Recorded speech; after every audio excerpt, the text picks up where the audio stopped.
Spiritual TV. आओ एक दूसरे को प्रेरित करें। महावीर की बात सुनकर चरणों में लौट गया दुष्ट। महावीर स्वामी तपस्या में लीन थे। एक दुष्ट उनके पीछे लग गया। कई बार उसने महावीर स्वामी का अपमान किया, लेकिन वे सदैव शांत ही रहते थे। उन्होंने तो संसार को प्रेम का पाठ पढ़ाया था। वे कहते थे, सदा प्रेम करो, प्रेम में ही परमत्व छिपा है। जो तुम्हारा अहित करे उससे भी प्रेम करो। उनके इन उपदेशों को सुनकर वह दुष्ट यह देखना चाहता था कि कष्ट देने वालों से कौन और कैसे प्रेम कर सकता है। अतः वह प्रायः उन्हें कष्ट देता था। एक दिन महावीर एक पेड़ के नीचे तपस्या में लीन थे। वह दुष्ट उनके पास आया और उनके साथ छेड़छाड़ शुरू कर दी। महावीर शांत रहे। दुष्ट ने देखा कि उन पर कोई प्रभाव नहीं पड़ रहा, तो उसने लकड़ी का एक टुकड़ा महावीर के कान में डाल दिया। उनके कान से खून बहने लगा। फिर उनके दूसरे कान में भी उसने वैसा ही किया। वह कान भी खून से लथपथ हो गया। तब भी महावीर शांत रहे। दुष्ट ने देखा कि महावीर की आंखों से आंसू बहने लगे हैं और वे कराह रहे हैं। यह देखकर वह थोड़ा पसीजा और बोला, मैंने तुम्हें बहुत कष्ट दिया है, तुम्हें पीड़ा हो रही है। महावीर ने कहा, पीड़ा मेरे तन में नहीं हो रही, मन को हो रही है। दुष्ट बोला, लेकिन घायल तो तुम्हारा तन हुआ है। महावीर ने कहा, तन के विषय में मुझे मालूम नहीं। तुम्हें जो अच्छा लगे करो। तुमने जो कर्म किया उसके लिए तुम्हें कितना कष्ट भोगना पड़ेगा, बस यही सोचकर दुखी हो रहा हूं। यह सुनकर दुष्ट उनके चरणों में गिर पड़ा। कथा बताती है कि घृणा या अत्याचार कभी प्रेम को समाप्त नहीं कर सकते।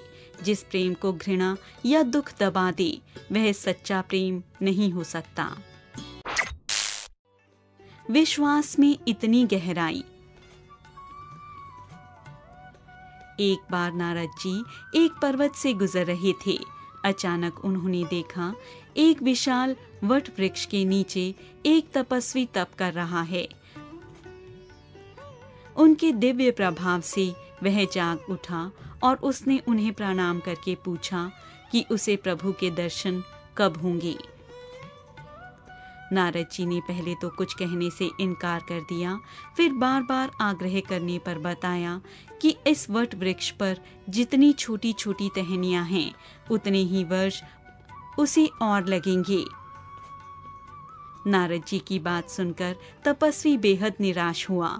उसने सोचा कि इतने वर्ष उसने घर गृहस्थी में रहकर भक्ति की होती तो और पुण्य कमाए होते और उसे ज्यादा फल मिलते। वह बोला, मैं बेकार ही तप किए जा रहा था। नारद उसे हैरान परेशान देखकर वहां से चले गए। आगे जाकर संयोग से एक ऐसे जंगल में पहुंचे जहां पर एक तपस्वी तप कर रहा था। वह एक प्राचीन और अनंत पत्तों से भरे हुए पीपल के वृक्ष के नीचे बैठा था। नारद जी को देखते ही वह उठ खड़ा हुआ और उसने भी प्रभु दर्शन में लगने वाले समय के बारे में पूछा। नारद जी ने उसे भी टालना चाहा, मगर उसने बार बार अनुरोध किया। इस पर नारद जी ने कहा, इस वृक्ष पर जितने पत्ते हैं उतने ही वर्ष अभी और लगेंगे। हाथ जोड़कर खड़े उस तपस्वी ने जैसे ही यह सुना, वह खुशी से झूम उठा और बार बार यह कहकर नृत्य करने लगा कि प्रभु उसे दर्शन देंगे। उसके रोम रोम से हर्ष की तरंगें उठ रही थी। नारद जी मन ही मन सोच रहे थे कि इन दोनों तपस्वियों में कितना अंतर है। एक को अपने तप पर ही संदेह है, वह मोह से अभी तक उभर नहीं सका, और दूसरे को ईश्वर पर इतना विश्वास है कि वह वर्षों प्रतीक्षा करने के लिए तैयार है। तभी अचानक वहां अलौकिक प्रकाश फैल गया और प्रभु प्रकट हो गए और बोले, वत्स, नारद ने तुम्हें जो कुछ बताया वह सही था, पर तुम्हारी श्रद्धा और विश्वास में इतनी गहराई है कि मुझे अभी और यहीं प्रकट होना पड़ा। विचार की पवित्रता। एक राजा और नगर सेठ में गहरी मित्रता थी। वे रोज एक दूसरे से मिले बिना नहीं रह पाते थे। नगर सेठ चंदन की लकड़ी का व्यापार करता था। एक दिन उसके मुनीम ने बताया कि लकड़ी की बिक्री कम हो गई है। तत्काल सेठ के मन में यह विचार कौंधा कि अगर राजा की मृत्यु हो जाए तो मंत्रीगण चंदन की लकड़ियां उसी से खरीदेंगे,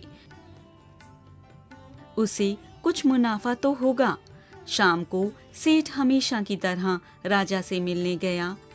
उसे देखकर राजा ने सोचा कि नगर सेठ ने उससे दोस्ती करके न जाने कितनी दौलत इकट्ठी कर ली है। ऐसा कोई नियम बनाना होगा जिससे इसका सारा धन राज खजाने में जमा हो जाए। दोनों इसी तरह मिलते रहे, लेकिन पहले वाली गर्मजोशी नहीं रही। एक दिन नगर सेठ ने पूछ ही लिया, पिछले कुछ दिनों से हमारे रिश्तों में एक ठंडापन आ गया है, ऐसा क्यों? राजा ने कहा, मुझे भी ऐसा ही लग रहा है। चलो नगर के बाहर जो महात्मा रहते हैं उनसे इसका हाल पूछा जाए। उन्होंने महात्मा को सब कुछ बताया। महात्मा ने कहा, सीधी सी बात है, आप दोनों पहले शुद्ध भाव से मिलते रहे थे, पर अब संभवतः एक दूसरे के प्रति आप लोगों के मन में कुछ बुरे विचार आ गए हैं, इसलिए मित्रता से पहले जैसा सुख नहीं रह गया। नगर सेठ और राजा ने अपने अपने मन की बातें कह सुनाई। महात्मा ने राजा से कहा, तुमने ऐसा क्यों नहीं सोचा कि राजा के मन में चंदन की लकड़ी का आलीशान भवन बनाने की बात आ जाए? इससे तुम्हारा चंदन भी बिक जाता। विचार की पवित्रता से ही संबंधों में मिठास आती है। तुमने राजा के लिए गलत सोचा, इसलिए राजा के मन में भी तुम्हारे लिए अनुचित विचार आया। गलत सोच ने दोनों के बीच की दूरी को बढ़ा दिया। अब तुम दोनों प्रायश्चित करके अपना मन शुद्ध कर लो, तो पहले जैसे सुख फिर से मिलने लगेंगे। सच्चा प्रेम। नोआ खाली के दिनों की बात है। वहां गांधी जी की पदयात्रा चल रही थी। एक दिन गांधी जी देवीपुर नामक ग्राम में पहुंचे, जहां उनका भव्य स्वागत किया गया। ध्वजा, तोरण, पताका आदि से सजावट की गई। गांधी जी ने यह सब देखा तो बड़े गंभीर हो गए, पर उस दिन मौनवार होने के कारण कुछ न बोल सके। शाम को मौन समाप्त होने पर उन्होंने मुख्य कार्यकर्ताओं को बुलाकर पूछा, आप ये चीजें कहां से लाए? उस भाई ने कहा, हम सब ने 8-8 आने देकर 300 रुपए इकट्ठा किए, उसी में से ये चीजें मंगाई हैं। बापू, आप यहाँ कब कब आते हैं? गांधी जी को बड़ी वेदना हुई। गांधी जी बोले, ये सब फूल और यह सब सजावट क्षण भर में मुरझा जाएगी। मुझे लगता है आप सब मुझे धोखा दे रहे हैं। मेरे लिए आप सारा ठाट बाट रचकर सांप्रदायिकता की भावना को बढ़ा रहे हैं। मैं इस समय अग्नि की ज्वाला में जल रहा हूँ। इन फूल मालाओं के स्थान पर सूत के हार सजाए जाते तो मुझे इतना न खटकता। सूत के हार शोभा बढ़ाते और उनसे कपड़े भी बनते। मेरे प्रति प्रेम प्रकट करने के लिए आपने यह सजावट की है तो भी वह अनुचित है। आपको मेरे प्रति प्रेम हो तो मेरी बातों पर अमल करें। इतने कत्ले आम के बाद इन फूलों पर इतना रुपया खर्च करना आपको कैसे सूझा? मैं यह नहीं समझ सका। आप तो कांग्रेस के कार्यकर्ता हैं, फिर आपने विलायती और देसी मिल का कपड़ा, रेशम और रिबन इन सब का सजावट में इस्तेमाल किया है। यह सब मेरी निगाह में बहुत बुरा है। गांधी जी की अंतर्व्यथा में से निकले ये शब्द शत शत मुख से आज भी चीख चीख कर देशवासियों से कह रहे हैं, अगर मेरे लिए तुम्हारे मन में प्रेम और आदर है तो मुझे धोखा मत दो। मैंने जो कुछ कहा है उस पर चलो और अमल करो। मैं तुम्हें केवल भय दे सका। महात्मा बुद्ध किसी उपवन में विश्राम कर रहे थे। तभी बच्चों का एक झुंड आया और पेड़ पर पत्थर मारकर आम गिराने लगा। एक पत्थर बुद्ध के सिर पर लग गया और उससे खून बहने लगा। बुद्ध की आंखों से आंसू आ गए। बच्चों ने देखा तो भयभीत हो गए। उन्हें लगा कि अब बुद्ध उन्हें भला बुरा कहेंगे। बच्चों ने उनके चरण पकड़ लिए और उनसे क्षमा याचना करने लगे। उनमें से एक ने कहा, हमसे भारी भूल हो गई, हमने आपको मारकर रुला दिया। इस पर बुद्ध ने कहा, बच्चों, मैं इसलिए दुखी हूं कि तुमने पेड़ पर पत्थर मारा तो पेड़ ने बदले में तुम्हें मीठे फल दिए, लेकिन मुझे मारने पर मैं तुम्हें केवल भय दे सका। दूषित अन्न का प्रभाव। महाभारत का युद्ध समाप्त हो गया था। धर्मराज युधिष्ठिर एक छत्र सम्राट हो गए थे। श्री कृष्ण की सम्मति से रानी द्रौपदी तथा अपने भाइयों के साथ वे युद्ध भूमि में शरशैया पर पड़े प्राण त्यागने के लिए सूर्यदेव के उत्तर नारायण होने की प्रतीक्षा करते परम धर्मज्ञ भीष्म पितामह के समीप गए।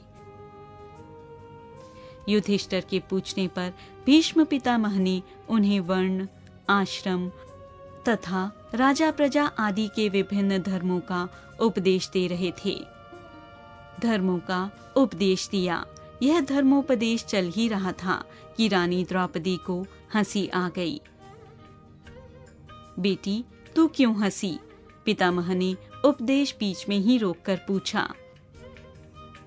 द्रौपदी ने संकुचित होकर कहा, मुझसे भूल हुई पितामह, मुझे क्षमा करें। पितामह को इससे संतोष होना नहीं था। वे बोले, बेटी, कोई भी शीलवती कुलवधू गुरुजनों के सम्मुख अकारण नहीं हंसती। तू गुणवती है, तू सुशीला है, तेरी हंसी अकारण नहीं हो सकती। संकोच छोड़कर तू अपने हंसने का कारण बता। द्रौपदी हाथ जोड़कर बोली, दादाजी, यह बहुत ही अभद्रता की बात है, किंतु आप आज्ञा देते हैं तो कहनी पड़ेगी। मैं आपकी आज्ञा को टाल नहीं सकती।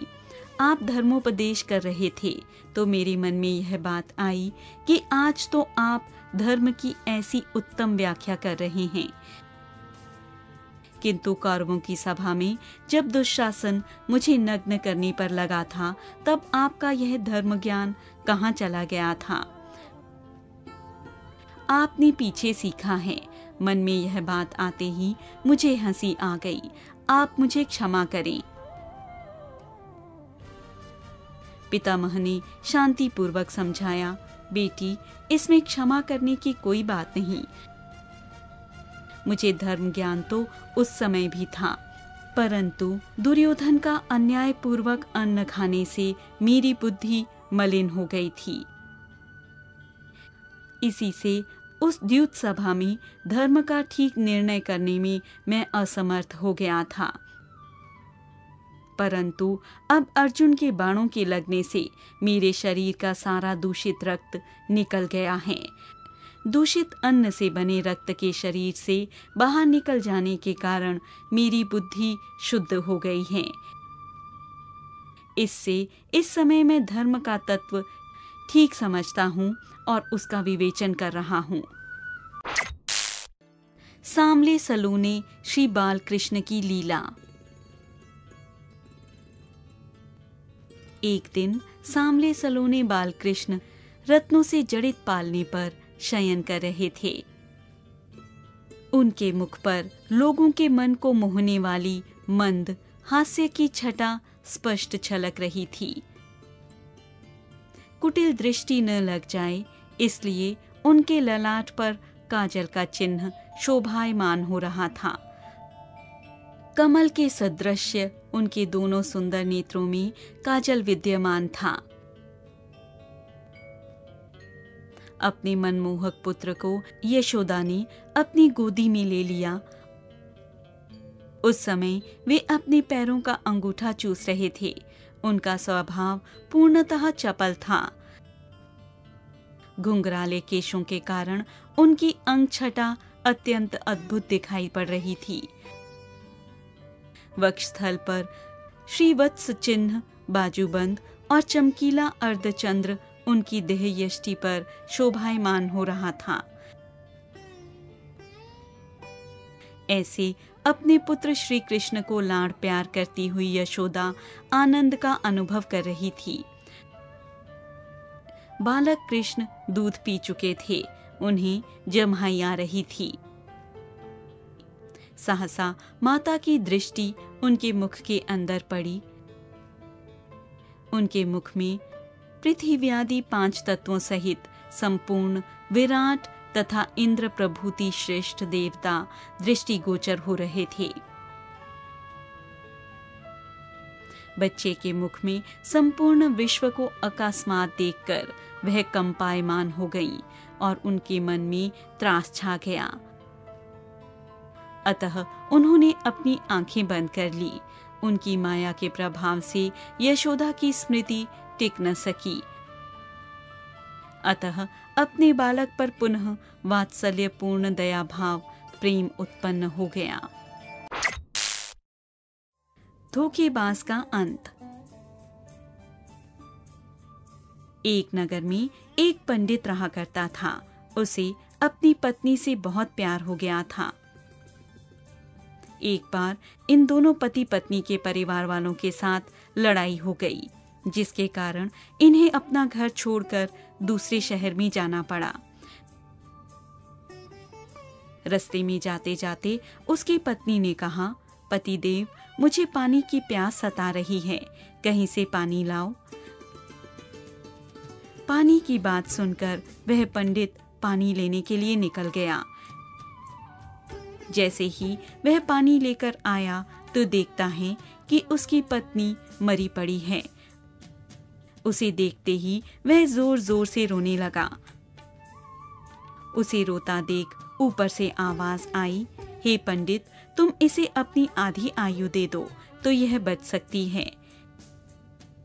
यह आवाज सुनते ही पंडित ने सच्चे दिल से 3 बार कहा, हे भगवान, मैं अपनी खुशी से इसे अपनी आधी आयु देता हूँ।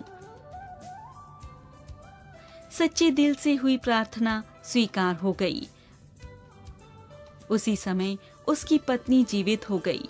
फिर दोनों ने मिलकर पानी पिया और कुछ जंगली फल खाए। इसके पश्चात वे चल पड़े।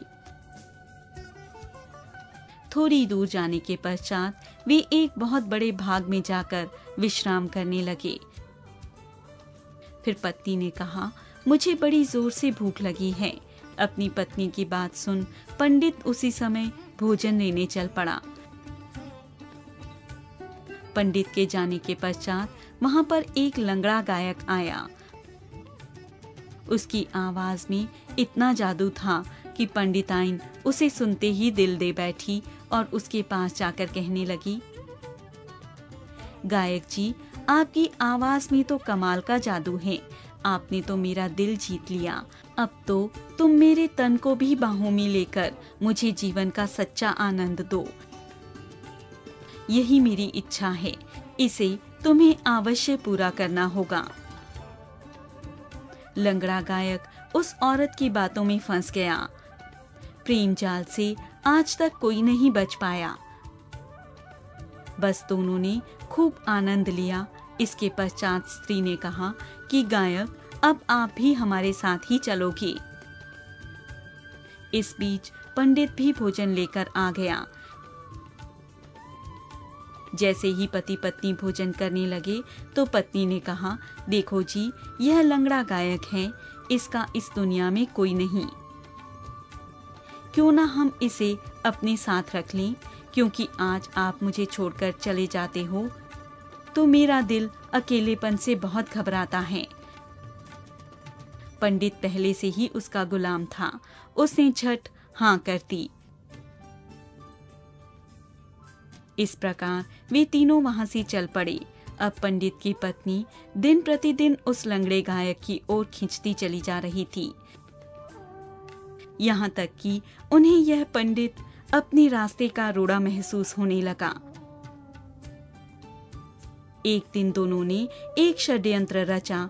प्रेम और वासना ही की आग में अंधे उन्होंने कुएं के पास सोए हुए पंडित को कुएं में धक्का देकर अपना रास्ता साफ कर लिया। अब वह चालाक लंगड़े गायक को अपनी पीठ पर उठाए जैसे ही किसी दूसरे देश में पहुंची तो वहां के पहरेदार ने उसे संदेह की दृष्टि से देखते हुए पकड़कर अपने राजा के सामने पेश किया। राजा ने उस औरत से पूछा, यह लंगड़ा कौन है? यह मेरा पति है महाराज, क्योंकि यह बेचारा लंगड़ा है, चल फिर नहीं सकता। इसके कारण लोग इससे घृणा करते हैं। मैंने इसी दुख के कारण अपना देश छोड़ दिया है और आपकी शरण लेने आई हूँ। राजा ने उस औरत की बात सुनकर समझ लिया कि यह औरत बहुत दुखी है। तभी झट से बोले, आओ, मैं तुम्हें रहने के लिए एक गांव इनाम में देता हूँ। इसकी कमाई से तुम दोनों मौज करो। फिर दोनों वहां रहने लगे। उधर किसी साधु ने पंडित को कुएं से निकाल लिया। वह भी उसी देश में उसी गांव में पहुंच गया। एक दिन स्त्री ने अपने पति को देख लिया। डर के मारे उसका बुरा हाल था, लेकिन उसने एक नई चाल चली। वह राजा के पास जाकर बोली, महाराज, वह पापी मेरे पीछे लगा है, शायद मेरी हत्या करना चाहता है। राजा ने उसी समय उसे बुलाया और औरत के कहने से फांसी की सजा दे दी। लेकिन फांसी देने से पूर्व उसने पंडित की इच्छा पूछी। तभी उस पंडित ने अपनी उस पापिन पत्नी की ओर गौर से देखते हुए कहा, देखो महाराज, यह औरत किसी समय मेरी पत्नी थी, आज यह मेरी शत्रु बन गई है। राजा ने आश्चर्य से पंडित की ओर देखा, जैसे उसकी बात पर विश्वास नहीं आ रहा हो। इसलिए उसने कहा, हे पंडित, तुम कोई सबूत दे सकते हो? पंडित बोला, महाराज, इसका सबसे बड़ा सबूत यही है कि चतुर नारी भगवान का नाम लेकर यह कह दे कि मैंने अपने पति का लिया हुआ जीवन वापस किया। सभी लोग इस विचित्र बात को सुन हैरानी से उन दोनों की ओर देख रहे थे। राजा ने उस औरत को ऐसा करने का आदेश दिया। राजा के आदेश का पालन न करना मौत थी। बस वह औरत डर कर कहने लगी, मैंने अपने पति का दिया आधा जीवन उसे वापस कर दिया। इतना कहते ही वह पापिन मर गई। राजा ने आश्चर्य से पंडित की ओर देखकर कहा, यह क्या बात है? फिर पंडित ने राजा को उस बेवफा औरत की सारी कहानी सुना डाली। बंदर ने मगरमच्छ से कहा, इसलिए मैं कहता हूँ तुम कभी स्त्री जाति पर विश्वास न करो। तथास्तु। भगवान का दरबार लगा था। सभी लोगों ने उनसे विभिन्न प्रार्थनाएं की थी। एक एक कर वे उनके सामने प्रस्तुत की जा रही थी। एक सेठ की प्रार्थना सुनकर परमात्मा को बड़ा आश्चर्य हुआ। उसने कहा, हे भगवान, दुख के दिनों में आप मेरा साथ देना। गरीबी आए तो मेरी मदद करना। चकित परमात्मा ने अपने सचिव से पूछा, यह तो बड़ा सुखी संपन्न सेठ है ना? जी प्रभु। सचिव ने पुष्टि की, भरा पूरा परिवार है इसका। बेटा, बेटी, नाती, पोते, धन दौलत, ऐश्वर्य, आपसी प्रेम, मान मर्यादा, सभी प्रकार के सांसारिक सुख हैं। दान धर्म कर्म कांड में भी पीछे नहीं है। भगवान ने निश्वास ली, फिर तो इसकी प्रार्थना स्वीकार करनी पड़ेगी मुझे। तुम ऐसा करो कि इसके लिए दुख व गरीबी का बंदोबस्त कर दो, ताकि मैं इसकी मदद कर सकूं। इसीलिए कहा गया है, सकारात्मक सोचो, सकारात्मक बोलो और हर अच्छे बुरे के लिए परमात्मा का धन्यवाद दो। शांति का मार्ग। एक व्यापारी था। उसने व्यापार में खूब कमाई की, बड़े बड़े मकान बनाए, नौकर चाकर रखे, लेकिन दुर्भाग्य की बात है कि उसके दिन फिर गए। व्यापार में घाटा आया और वह एक एक पैसे के लिए मोहताज हो गया। जब उसकी परेशानी सहन से बाहर हो गई, तब वह एक साधु के पास गया और रोते हुए कहा, महाराज, मुझे कोई रास्ता बताइए जिससे मुझे शांति मिले। साधु ने पूछा, तुम्हारा सब कुछ चला गया? व्यापारी ने कहा, जी हाँ। साधु बोले, तुम्हारा था तो उसे तुम्हारे पास रहना चाहिए था, वह चला कैसे गया? व्यापारी चुप हो गया। जन्म के समय तुम अपने साथ कितना धन लाए थे? स्वामी, जन्म के समय तो सब खाली हाथ आते हैं। साधु बोला, ठीक है, अब यह बताओ कि मरते समय अपने साथ कितना ले जाना चाहते हो? मरते समय साथ कौन ले जाता है जो मैं ले जाऊंगा? साधु बोले, जब तुम खाली हाथ आए थे और खाली हाथ जाओगे तो फिर चिंता किस बात की करते हो? व्यापारी ने कहा, जब तक मौत नहीं आती तब तक मेरी और मेरे घर वालों की गुजर बसर कैसे होगी? साधु हंस पड़े, जो धन के भरोसे रहेगा उसका यही हाल होगा। तुम्हारे हाथ पैर तो हैं, उन्हें काम में लगाओ। पुरुषार्थ सबसे बड़ा धन है। ईश्वर पर भरोसा रखो, शांति का यही एकमात्र रास्ता है। व्यापारी की आंखें खुल गई, उसका मन शांत हो गया। जाने कितने वर्षों बाद पहली बार रात को उसे चैन की नींद आई और उसके शेष वर्ष बड़े आनंद से बीते। शिष्य आनंद के जवाब से प्रसन्न हुए गौतम बुद्ध।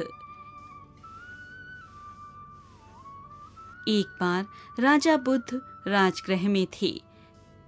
जनसमूह को नित्य प्रवचन देने के उपरांत सायंकाल बुद्ध अपने शिष्यों के साथ बैठकर विभिन्न विषयों पर वार्तालाप किया करते थे।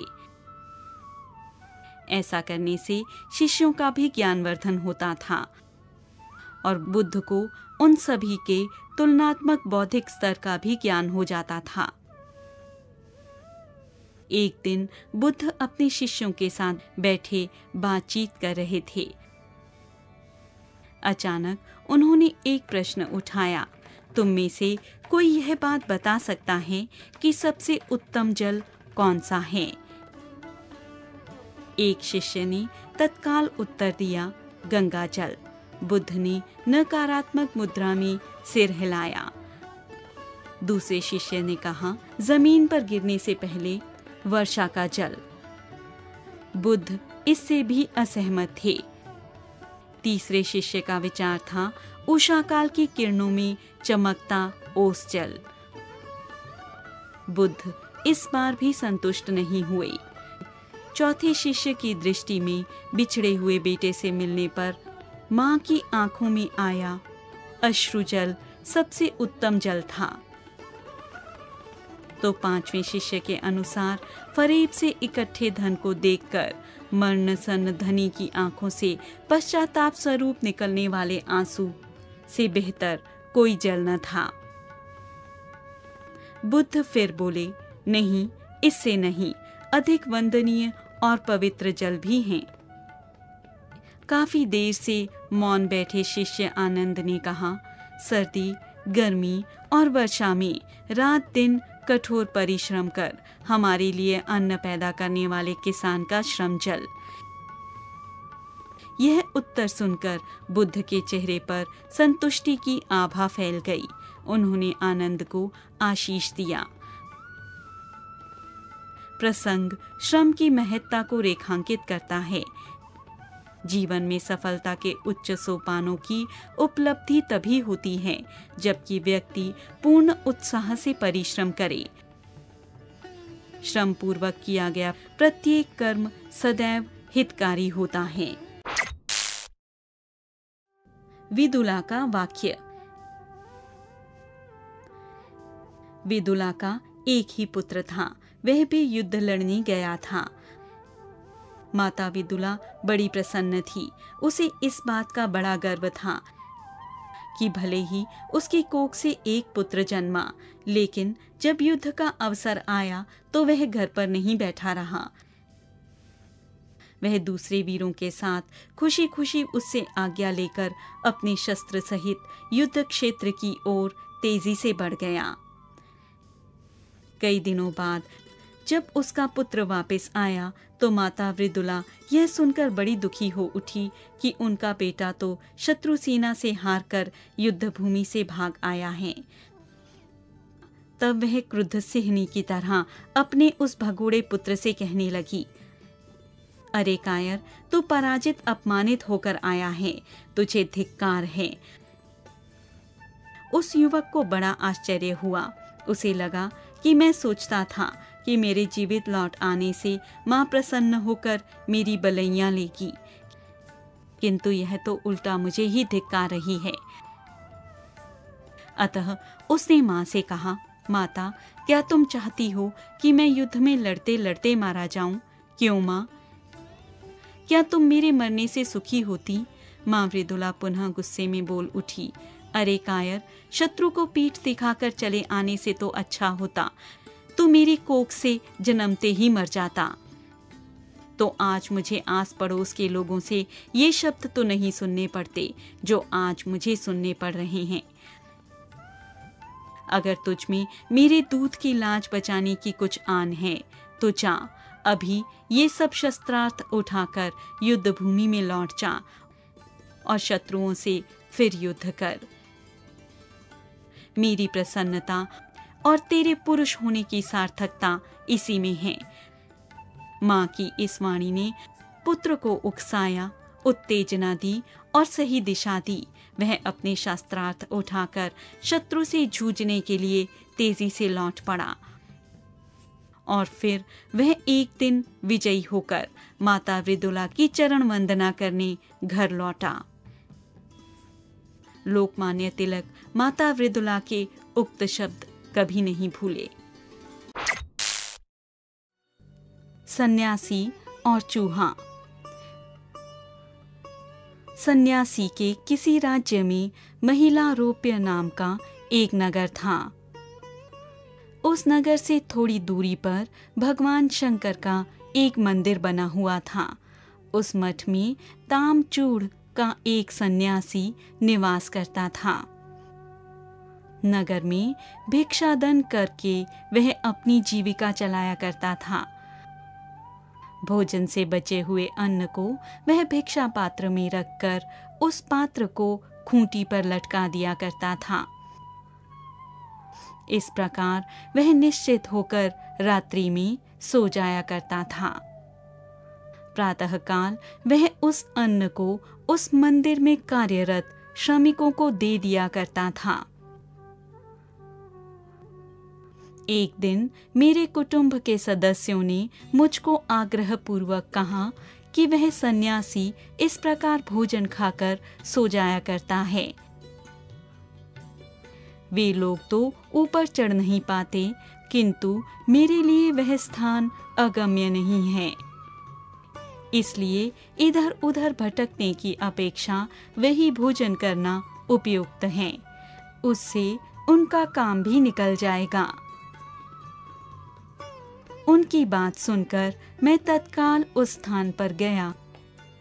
वहां पहुंचकर मैं कूदकर उस भिक्षा पात्र में बढ़ गया। मैंने अपने अनुचरों को भरपेट भोजन कराया और फिर स्वयं अपना पेट भरा।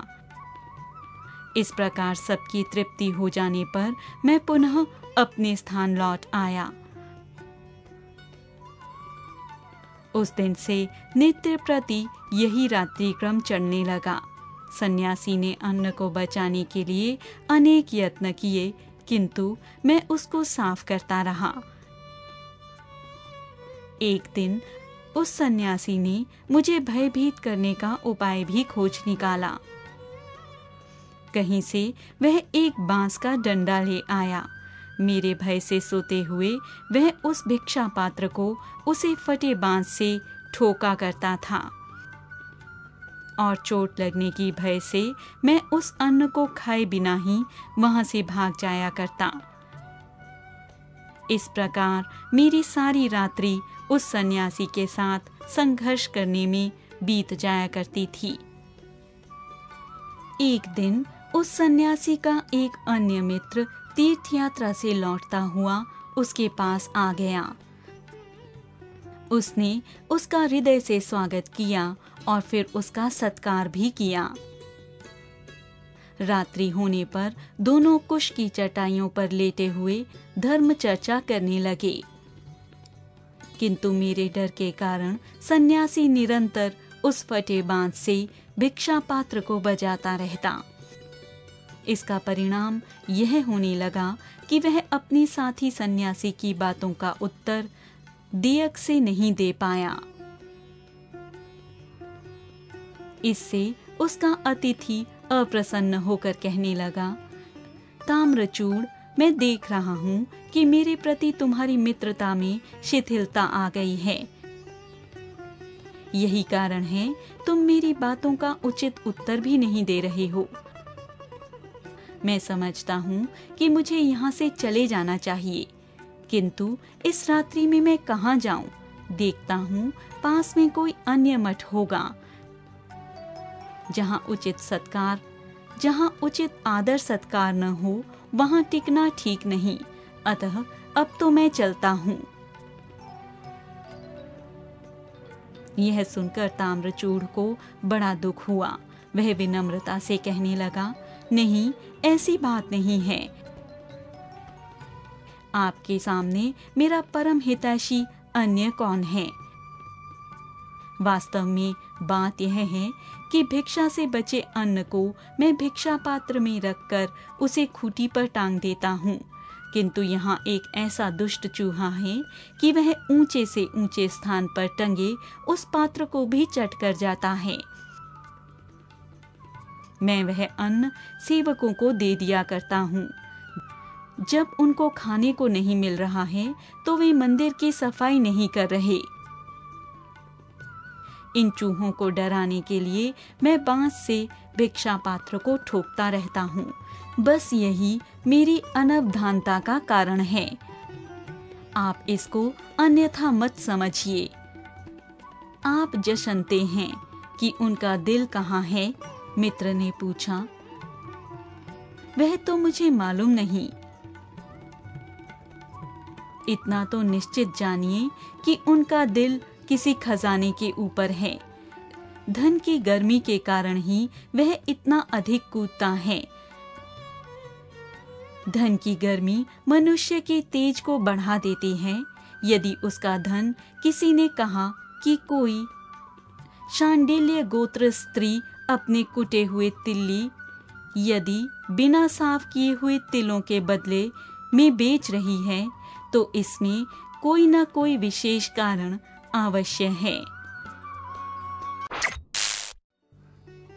लुकमान की ऊंचाई।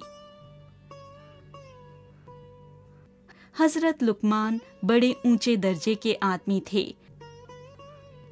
उनके दिल में न किसी के लिए ईर्ष्या थी, न किसी प्रकार का मोह। उनका मालिक उन्हें बहुत चाहता था।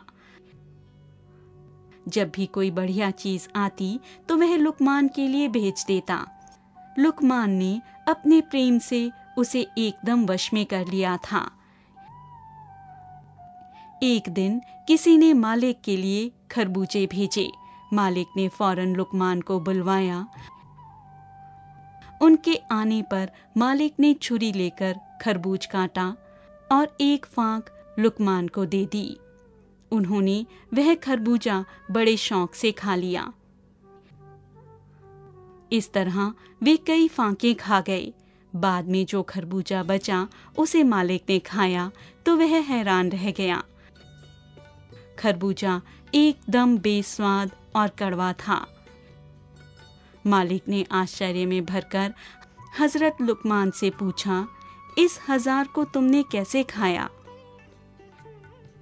लुकमान ने कहा, मैंने आपके हाथ से बहुत ही बढ़िया चीजें खाई हैं। मेरे दिल को यह गवारा नहीं हुआ कि आपके हाथ से बेस्वाद या कड़वी चीज न खाऊं।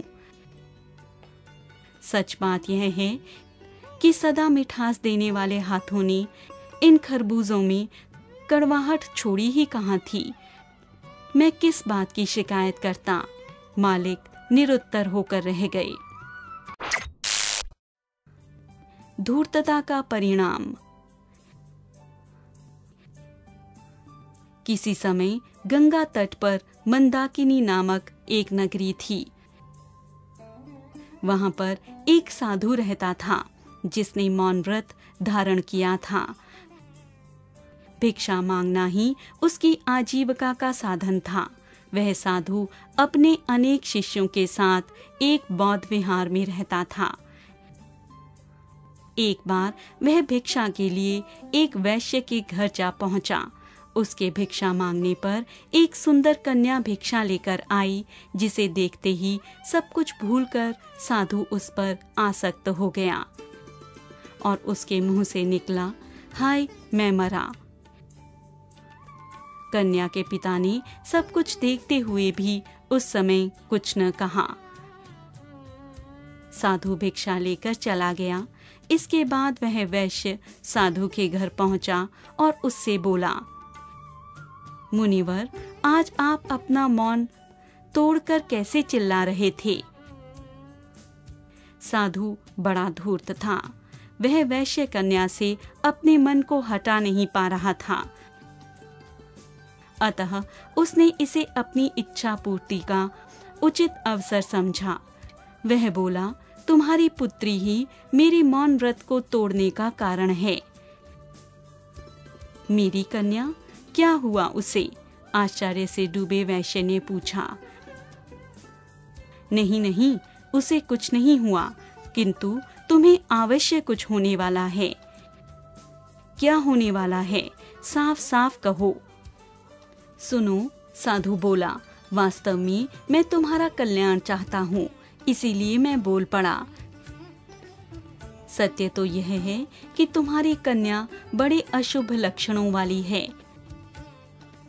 इसके विवाह के शीघ्र बाद तुम पूरी तरह नष्ट हो जाओगे। तुम मेरे भक्त हो, मैं तुम्हारा विनाश होता नहीं देख सकता, इसलिए आज मेरा मौन व्रत टूट गया। यह सुनकर वैश्य बड़ा चिंतित हुआ और साधु से बोला, भगवान, क्या इस विनाश से बचने का कोई उपाय नहीं है? कुछ सोचने का ढोंग करता हुआ साधु बोला, हाँ है, तुम एक कार्य करो। आप बताइए, मैं वही करूंगा। तुम इस कन्या को लकड़ी के संदूक में बंद कर दो, उसके ऊपर दीपक जलाओ और उसे गंगा में बहा दो। भीरू लोगों में अपनी बुद्धि तो होती नहीं। वैश्य ने सोचा, यदि ऐसा कर देने से बला टल जाए तो क्या बुरा है। वह ऐसा करने के लिए तत्पर हो गया और धूर्त साधु के कहे अनुसार उसने अपनी कन्या को गंगा में बहा दिया। उधर वह साधु बड़ा प्रसन्न था। उस धूर्त साधु ने अपने शिष्यों से कहा, जाओ, तुम्हें नदी में दीपक जलता हुआ एक काष्ठ का संदूक मिलेगा। यदि उसमें से कोई भी आवाज आए तो उसे मत खोलना, यहाँ ले आना और मुझे सौंप देना। मेरे मन कुछ और है, साईं के कुछ और। विचित्र संयोग देखिए, जिस समय वैश्य अपनी पुत्री को संदूक में बंद करके उस पर दीपक जलाकर उसे गंगा में बहाकर लौट रहा था, उसी समय एक राजकुमार वहां से गुजरा। उसने सेवकों से वह संदूक उठवा लिया। राजकुमार की आज्ञा से वह संदूक खोला गया। संदूक के खुलते ही सबकी आंखें फटी की फटी रह गई। उसके अंदर एक अनुपम सुंदरी बंद थी। उसकी आप बीती सुनकर राजकुमार ने उससे गंधर्व विवाह कर लिया। राजकुमार समझ गया कि इस युवती को प्राप्त करने के लिए ही धूर्त साधु ने बड़ी कुटिल चाल चली है। अतः उस धूर्त को इसका दंड अवश्य मिलना चाहिए। यह विचार कर उसने अपने सेवकों को आदेश दिया, इस संदूक में एक खूंखार बंदर को बंद कर दो और ऊपर दीपक जलाकर बहा दो। सेवकों ने राजकुमार की आज्ञा का पालन किया। संदूक में भयंकर बंदर रखकर उस पर दीपक जलाकर उसे गंगा की धार में बहा दिया गया। आगे साधु के शिष्य प्रतीक्षा कर रहे थे। उन्होंने नदी से संदूक निकाला, उसे अपने गुरु के पास ले गए। संदूक पाकर धूर्त साधु बड़ा प्रसन्न हुआ और शिष्यों से बोला, अब तुम लोग जाओ, मैं इस संदूक से मंत्र सिद्धि करूंगा। मुझे पूर्ण एकांत और शांति की आवश्यकता है। मेरे अनुष्ठान में कोई बाधा न पहुंचे। शिष्यों के चले जाने के बाद अर्धरात्रि के एकांत में वैश्य कन्या को पाने के लिए साधु महाराज ने संदूक खोला तो उसमें से एक भयंकर बंदर बाहर निकला और साधु पर टूट पड़ा। उसने साधु के कान काट डाले, नाक चबा डाली और एक आंख भी फोड़ दी। इस प्रकार स्वयं को बंदर से छुड़ाकर साधु अपने शिष्यों को पुकारने लगा। शिष्य दौड़े आए और अपने गुरुजी की दशा देखकर हंसते हंसते लोटपोट हो गए। दूसरी प्रातः जिसने भी इस विषय में सुना, मारे हंसी के उसका बुरा हाल हो गया। इसीलिए कहा गया है कि कभी कभी कुटिल व्यक्ति भी अपने बनाए हुए जाल में स्वयं ही फंस जाते हैं। अतः आदमी को कभी भी कुटिलता नहीं करनी चाहिए।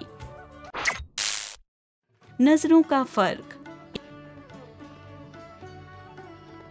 एक गुरुकुल में दो राजकुमार पढ़ते थे। दोनों में गहरी मित्रता थी। एक दिन उनके आचार्य दोनों को घुमाने ले गए।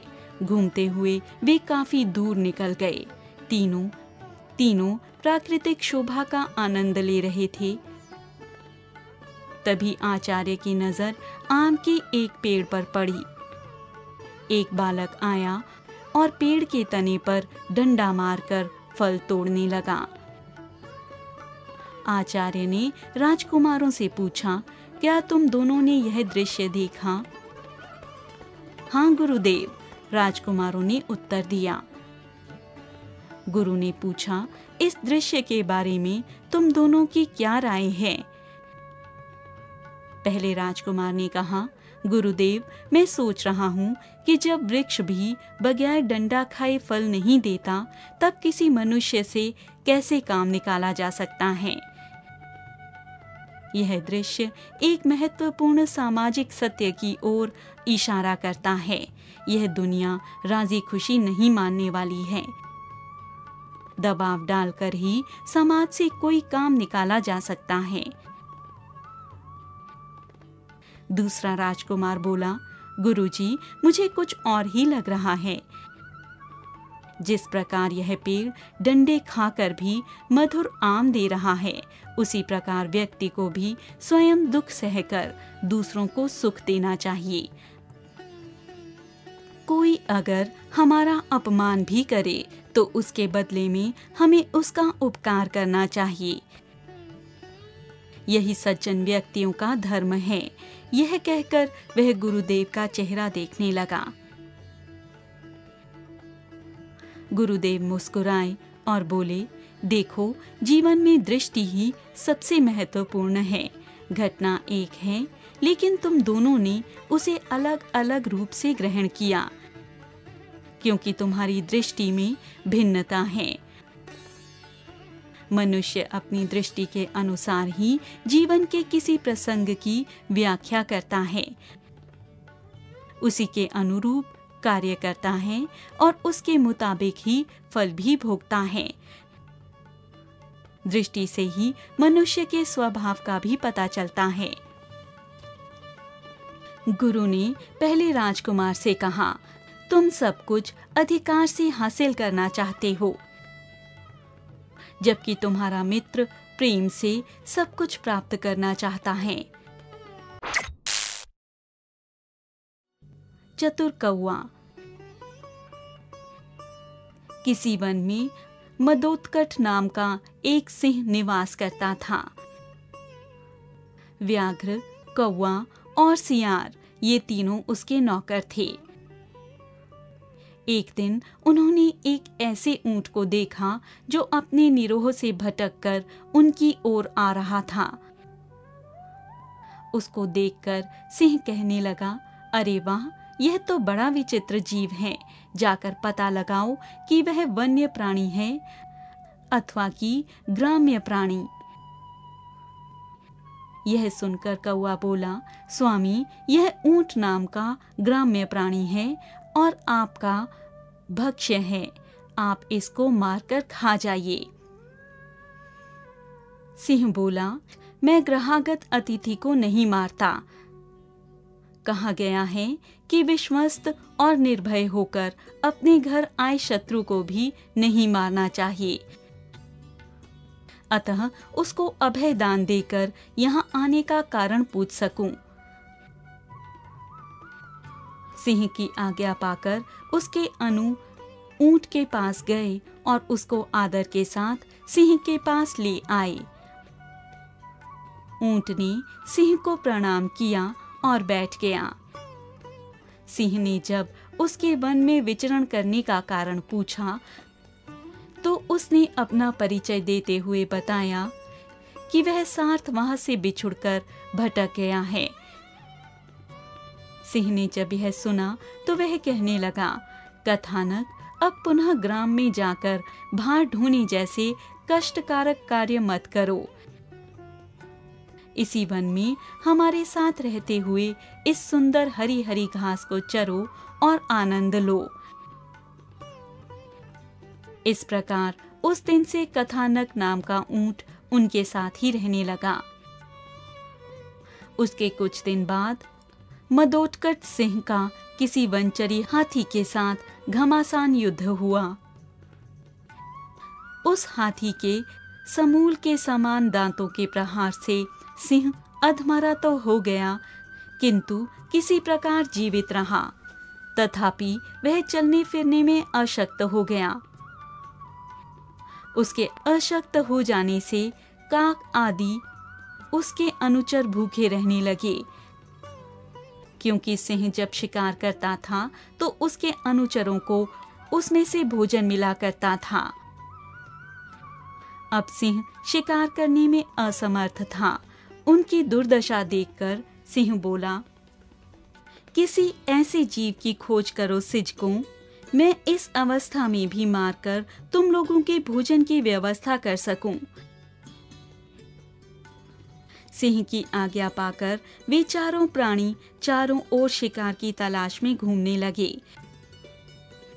जब कहीं कुछ न मिला तो कौवे और सियार ने परस्पर मिलकर मंत्रणा की। श्रृंगार बोला, मित्र, वापस इधर उधर भटकने से क्या लाभ? क्यों न आज इस कथानक को मारकर उसका ही भोजन किया जाए। बात तो ठीक है, किंतु स्वामी ने तो उसको अभयदान दिया है, फिर उसको कौन मार सकता है? मैं स्वामी को समझाकर उन्हें इस बात के लिए तैयार कर लूंगा कि वे ऊंट को मारें। मैं अभी जाकर उनसे बात करता हूँ। सियार सिंह के पास गया और वहां पहुंचकर कहने लगा, स्वामी, हम सब ने मिलकर सारा वन छान मारा है, किंतु कहीं भी कोई ऐसा पशु नहीं मिला जिसको हम आपके समीप मारने के लिए ला पाते। अब भूख इतनी सता रही है कि हमारे लिए एक पग भी चलना मुश्किल हो गया है। आप भी पथ्य पर निर्भर कर रहे हैं। यदि आपकी आज्ञा हो तो आज इस कथानक के मांस से ही आपके पथ्य का प्रबंध किया जाए। श्रृंगार की बात सुनकर सिंह को क्रोध आ गया। वह बोला, धिक्कार है तुम्हें। फिर यदि इस प्रकार की बात की तो तत्क्षण तुमको मार डालूंगा। मैंने उसको अभयदान दिया है और मैं ही उसे मारूं। कहा भी है, गोदान, भूमिदान अथवा अन्नदान उतना महत्वपूर्ण नहीं होता जितना कि अभयदान होता है।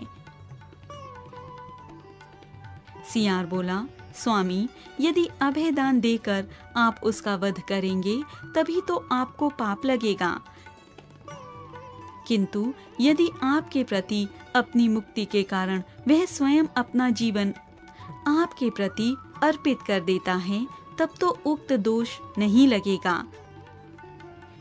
यदि वह प्रस्तुत नहीं हुआ तो हम में से किसी को मारकर पथ्य कीजिएगा। यदि आपको पथ्य नहीं मिला तो इसका परिणाम भयंकर हो सकता है।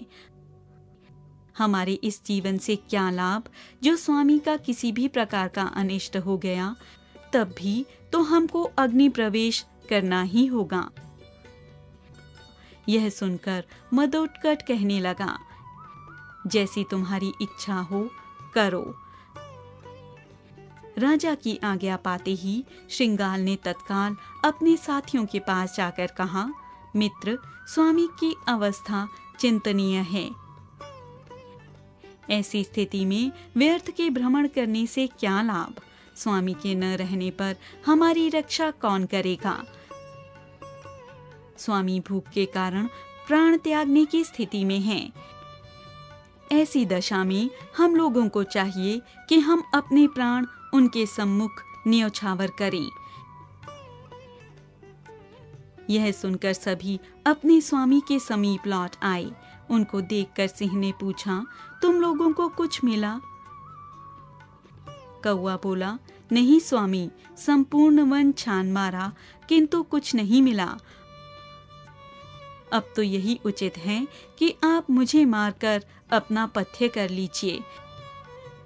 इससे आपके प्राणों की रक्षा के साथ साथ मेरी भी सद्गति हो जाएगी। यह सुनकर श्रृंगार बोला, मित्र, आप तो बहुत छोटे हैं, आपके मांस से स्वामी की भूख नहीं मिटेगी, किंतु जीववध का पाप अवश्य लग जाएगा। आपने स्वामी भक्ति का परिचय दे दिया, आपने अपना ऋण चुका दिया, इससे आपको दोनों लोगों की प्रशंसा मिल गई। अब आप आगे से हट जाइए, जिससे मैं स्वामी को निवेदन प्रस्तुत कर सकूं। यह सुनकर कौवा आगे से हट गया और श्रृंगार आगे बढ़ गया और उसने अपने स्वामी को प्रणाम करके कहा, स्वामी, आज आप मुझे ही पथ्य के रूप में स्वीकार कर धन्य कीजिए। सेवक का शरीर तो स्वामी के ही अधीन होता है। यदि आवश्यकता पड़ने पर स्वामी उसको ले भी ले तो वह पाप का भागी नहीं बनता। श्रृंगार की बात सुनकर व्याघ्र ने कहा, मित्र, आपने ठीक ही कहा है, किंतु आप भी तो अल्पकाय ही हैं। नखायत जीवी होने के कारण आप स्वामी के लिए अभक्ष्य भी हैं। प्राणांत काल में भी अभक्ष्य का भक्षण नहीं करना चाहिए, ऐसा शास्त्रों का वचन है। आपने अपनी कुलीनता का परिचय दे दिया है, अतः अब आप भी आगे से हट जाइए, जिससे मैं स्वामी को आत्मनिवेदन कर सकूं। इस प्रकार श्रृंगाल भी सिंह के आगे से हट गया। तब व्याघ्र ने आगे बढ़कर सिंह को प्रणाम किया और बोला, स्वामी, आज तो आप मेरे ही शरीर से अपना पथ्य कीजिए। इससे मुझे स्वर्ग का अक्षय वास मिलेगा और पृथ्वी पर मेरा यश कीर्तन होगा। अन्य सब लोगों की बातें सुनकर कथानक ऊंट सोचने लगा कि इन सब लोगों ने मीठी मीठी बातें कहकर स्वामी की दृष्टि में अपना स्थान बना लिया है। स्वामी ने इनमें से किसी को भी नहीं मारा, अतः मेरे लिए यही उचित है कि मैं भी अपना निवेदन कर दूं। मेरी बात सुनकर स्वामी के साथ साथ ये तीनों भी मेरी प्रशंसा करेंगे। अपने मन में यह निश्चय कर उसने कहा, महाशय, आपने ठीक कहा है, किंतु आप भी तो नखा युद्ध जीवी हैं। आपके मांस को स्वामी किस प्रकार खा सकते हैं? जो व्यक्ति मन से भी अपनी जाति का है। अतः आप आगे से हट जाइए और मुझे आत्मनिवेदन करने का अवसर दीजिए। व्याघ्र तो इसी अवसर की प्रतीक्षा कर रहा था। वह तुरंत हट गया और तब ऊंट आगे आया। उसने सिंह को प्रणाम करके कहा, स्वामी, ये सभी आपके लिए अभक्ष्य हैं, अतः आज तो आप मेरे ही शरीर से अपनी जीविका चलाइए, जिससे कि मुझे दोनों लोकों की प्राप्ति हो सके। कथानक का इतना कहना था कि व्याघ्र और सियार उस पर झपटे और देखते ही देखते उसके पेट को चीर कर रख दिया। बस फिर क्या था, भूख से पीड़ित सिंह और व्याघ्र आदि ने तुरंत ही उसको चट कर डाला। यह कथा सुनकर संजीवक कहने लगा, मित्र, इस प्रकार आपका यह राजा भी शूद्र प्राणियों से आवृत है। वह भद्र पुरुषों द्वारा सेवनीय नहीं है। मैं इस बात को भली भांति जान गया हूँ। ऐसा प्रतीत होता है कि किसी दुष्ट सभासद के कान भरने के कारण वह मुझसे रुष्ट हुआ है। ऐसी स्थिति में मुझे क्या करना चाहिए, कृपया आप ही बताइए। दमनक बोला, ऐसे स्वामी की सेवा करने से तो विदेश गमन ही अच्छा है। संजीवक बोला, जबकि मेरा स्वामी मुझसे रुष्ट हो गया है, तो ऐसी स्थिति में मुझे बाहर नहीं जाना चाहिए। मुझे तो अब युद्ध के अतिरिक्त कोई श्रेयस्कर मार्ग नहीं सूझ रहा है। यह सुनकर दमनक विचार करने लगा कि यह दुष्ट तो युद्ध के लिए प्रवृत्त है। यदि इसने अपने तीव्र सिंहों से स्वामी पर आक्रमण किया तो फिर अनर्थ ही हो जाएगा। कुछ सोचकर उसने संजीवक से कहा, मित्र, आप कहते तो ठीक ही हैं, परंतु स्वामी और भृत्य के मध्य संग्राम उचित नहीं है, क्योंकि शत्रु की शक्ति को बिना जाने ही जो बैर बढ़ाता है, वह शत्रु के सम्मुख उसी प्रकार अपमानित और पराजित होता है, जिस प्रकार टिट्टिभ के सम्मुख समुद्र को होना पड़ता है। ग्रहसेना और देवस्मिता। ताम्रलिप्त नगर में धनदत्त नामक एक धनवान वैश्य रहता था। अधिक धनी होने पर भी वह संतानहीन था। पुत्र प्राप्त करने के लिए उसने अनेक उपाय किए। अंत में अनेक विद्वान ब्राह्मणों को बुलाकर उसने इस विषय में कुछ करने के लिए उनसे आग्रह किया। ब्राह्मणों ने कहा कि ऐसा करना कोई कठिन कार्य नहीं है। इसके बाद वे एक कथा सुनाने लगे। प्राचीन काल में एक पुत्रहीन राजा था। उसकी 105 रानियों में कोई भी पुत्रवती नहीं थी। पुत्रेष्टि यज्ञ करने पर उनके एक पुत्र का जन्म हुआ, जिसका नाम जंतु था। इतनी रानियों का इकलौता पुत्र बड़े लाड़ प्यार से पलने लगा। एक बार वह घुटनों के बल चल रहा था तो उसे चींटी ने काट लिया। बच्चा जोर जोर से रोने लगा। उसका रोना सुन रानियां तथा राजा सभी दुखी हो गए। चींटे को अलग करने के बाद बच्चे को चुप करा दिया गया। इस घटना के बाद राजा विचार करने लगा कि एक ही पुत्र होने से कोई लाभ नहीं। यदि इसे कुछ हो गया तो फिर क्या होगा। इसके बाद राजा ने राजपुरोहित आदि ब्राह्मणों को बुलाकर अनेक पुत्र प्राप्त करने की अपनी इच्छा उनके सामने रखी। इस पर ब्राह्मणों ने कहा, आपका दुख दूर करने का एक ही मार्ग है। वह क्या है भला? राजा ने पूछा। महाराज, ऐसा कहने से संकोच सा होता है। भय की कोई बात नहीं, जो कुछ कहना हो स्पष्ट कहिए। यदि ऐसी बात है तो इसका उपाय है कि आपके इस पुत्र को मारकर यज्ञ में यदि इसके मांस की आहुति दी जाए। इसके धुएं को सूंघने से सभी रानियां पुत्रों को जन्म देंगी। इस प्रकार आपकी जितनी रानियां हैं उतने ही पुत्र हो जाएंगे। ब्राह्मणों के इस परामर्श को राजा ने सहर्ष स्वीकार कर लिया। यज्ञ की तैयारी होने लगी। दक्षिणा तय हो जाने पर ब्राह्मणों ने यज्ञ कार्य संपन्न करा दिया। सभी रानियों ने यज्ञ की आहुतियों का धुआं सूंघा। इस प्रकार वे सभी गर्भवती हो गईं।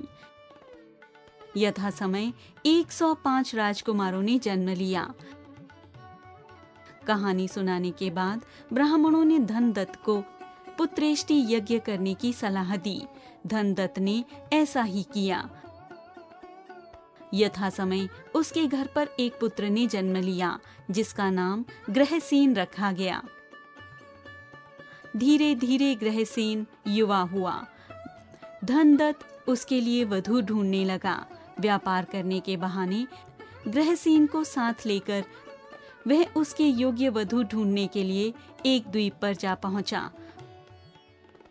वहां उसे धर्मगुप्त नामक वैश्य की पुत्री देवस्मिता के विषय में ज्ञात हुआ तो उसने बात चलाई। धर्मगुप्त नामक वैश्य की एक ही पुत्री थी। इसके साथ ही ताम्रलिप्ति नगर भी बहुत दूर था। यह सब विचार कर धर्मगुप्त ने संबंध अस्वीकार कर दिया। देवस्मिता को देखकर ग्रहसेन भी उस पर आसक्त हो गया। धर्मगुप्त के व्यवहार से वह निराश सा हो गया था। परदेश में होने के कारण वह कुछ भी कर पाने में असमर्थ था। किंतु इस बीच उसे एक सहेली के माध्यम से देवस्मिता का संदेश मिला कि वह उसके साथ चलने के लिए तैयार है। संदेश पाकर धनदत्त उसी रात्रि वहां से चलने के लिए तैयार हो गया। उसी रात को देवस्मिता को लेकर वह अपने घर के लिए चल पड़े। ताम्रलिप्ति पहुंचकर देवस्मिता और ग्रहसेन का विधि पूर्वक विवाह हो गया। देवस्मिता को अपनी इच्छा के अनुरूप वर प्राप्त हो गया तथा ग्रहसेन को मनचाही वधू मिल गई। उनका जीवन सुख से बीतने लगा। कुछ समय बाद धनदत्त का स्वर्गवास हो गया। ग्रहसेन पर पूरे व्यापार का उत्तरदायित्व आ गया। मित्रों ने ग्रहसेन को कटह द्वीप जाने का परामर्श दिया, किंतु देवस्मिता ने इसे अस्वीकार कर दिया, क्योंकि उसे भय था कि कहीं वहां जाकर ग्रहसेन दूसरा विवाह न कर ले। ग्रहसेन बड़ी दुविधा में पड़ गया। वह समझ नहीं पा रहा था कि क्या करना चाहिए। कोई राह न देखकर वह मंदिर में जाकर बिना कुछ खाए पिए तप करने लगा। पति को ऐसा करते देख देवस्मिता भी उसके साथ तप करने लगी। उनके तप से प्रसन्न होकर भगवान शिव ने उन्हें स्वप्न में दर्शन दिए तथा दोनों को एक एक कमल देते हुए कहा, इन कमलों को तुम दोनों संभाल कर रखो। जब तुम दोनों अलग अलग रहोगे तो तुम में से जो भी सदाचार को त्यागेगा तो दूसरे का कमल मुरझा जाएगा, अन्यथा कमल सदा खिले रहेंगे। प्रातःकाल उठने पर दोनों के हाथों में एक एक कमल था। इसके पश्चात देवस्मिता ने गृहसेन को व्यापार पर जाने की अनुमति दे दी। शुभ मुहूर्त से गृहसेन व्यापार करने चला गया। घर में देवस्मिता नित्य कमल को देखती रहती। कटाह द्वीप जाकर गृहसेन रत्नों का क्रय विक्रय करने लगा। उसके हाथ में सदा खिला रहने वाला कमल देखकर लोगों को बड़ा आश्चर्य होता। सभी उसकी चर्चा करते। कुछ लोगों ने इसका कारण भी जानना चाहा, किंतु उन्हें सफलता न मिली। 4 बनियों के बेटे उस कमल का रहस्य जानने के लिए गृहसेन के पीछे पड़ गए, किंतु गृहसेन ने उन्हें कुछ नहीं बताया। एक दिन वे गृहसेन को लेकर अपने घर गए। उन्होंने उसका बड़ा आदर सत्कार किया तथा उसे इतनी मदिरा पिला दी कि वह सब कुछ भूल गया। बेहोशी की दशा में उसने कमल का रहस्य उन्हें बता दिया। कमल का रहस्य ज्ञात होने पर उन चारों ने तय किया कि उन्हें देवस्मिता का पतिव्रत धर्म नष्ट करना चाहिए। अतः वे गृहसेन से बिना कुछ कहे ताम्रलिप्त को चल पड़े। वहां पहुंचकर वे एक जैन मंदिर में रुक गए और देवस्मिता को पतित करने के उपाय पर विचार करने लगे। वहां उन्हें योगकर्णिका नामक एक स्त्री मिली। वे उस स्त्री से बोले, तुम हमारा कार्य करा दो तो हम तुम्हें पर्याप्त धन देंगे। यदि तुम किसी स्त्री की इच्छा करते हो तो कहो, किंतु मुझे धन की इच्छा नहीं।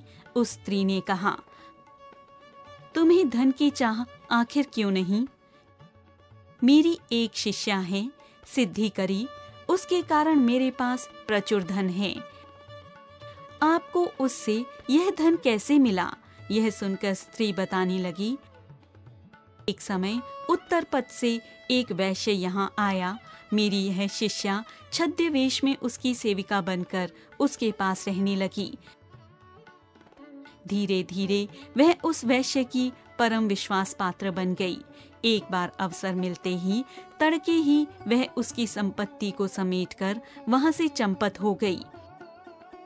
शहर के बाहर उसे भागती देखकर किसी व्यक्ति को संदेह हो गया कि यह कुछ गड़बड़ कर भाग रही है। अतः वह व्यक्ति उसका पीछा करने लगा। उसे पीछा करते देख सिद्धि करी उसके मन की बात समझ गई। एक पीपल के पेड़ के नीचे रुककर वह उस पीछा करने वाले से बोली, भैया, मेरा पति से झगड़ा हुआ था, अतः मैं रूठकर घर से आ रही हूँ और आत्महत्या करना चाहती हूँ। कृपया मेरा एक कार्य कर दो। हाँ हाँ, कहो क्या कार्य है? उत्सुकता से वह व्यक्ति बोला। इस वृक्ष की एक ऊंची डाल पर मेरे लिए एक फंदा बना दो। वह व्यक्ति व्यर्थ के झंझट में नहीं पड़ना चाहता था, इसलिए वह कुछ नहीं बोला। किंतु सिद्धि करी भी कहाँ मानने वाली थी। वह अनेक प्रकार से उस व्यक्ति को मनाने लगी। अंततः वह व्यक्ति मान गया और उसने फंदा बनाने के साथ ही नीचे खड़े होने के लिए एक खंभा भी गाड़ दिया। तब सिद्धि करी बोली, इस फंदे को गले में कैसे डालते हैं? बस एक बार मुझे करके दिखा दो। उस व्यक्ति ने उसे समझाने के लिए फंदा अपने गले में डाल दिया। सिद्धिकरी को इसी पल की प्रतीक्षा थी। उसने तुरंत ही खंबा हटा दिया जिस पर वह व्यक्ति खड़ा था। फलतः वह व्यक्ति फांसी पर लटक कर मर गया।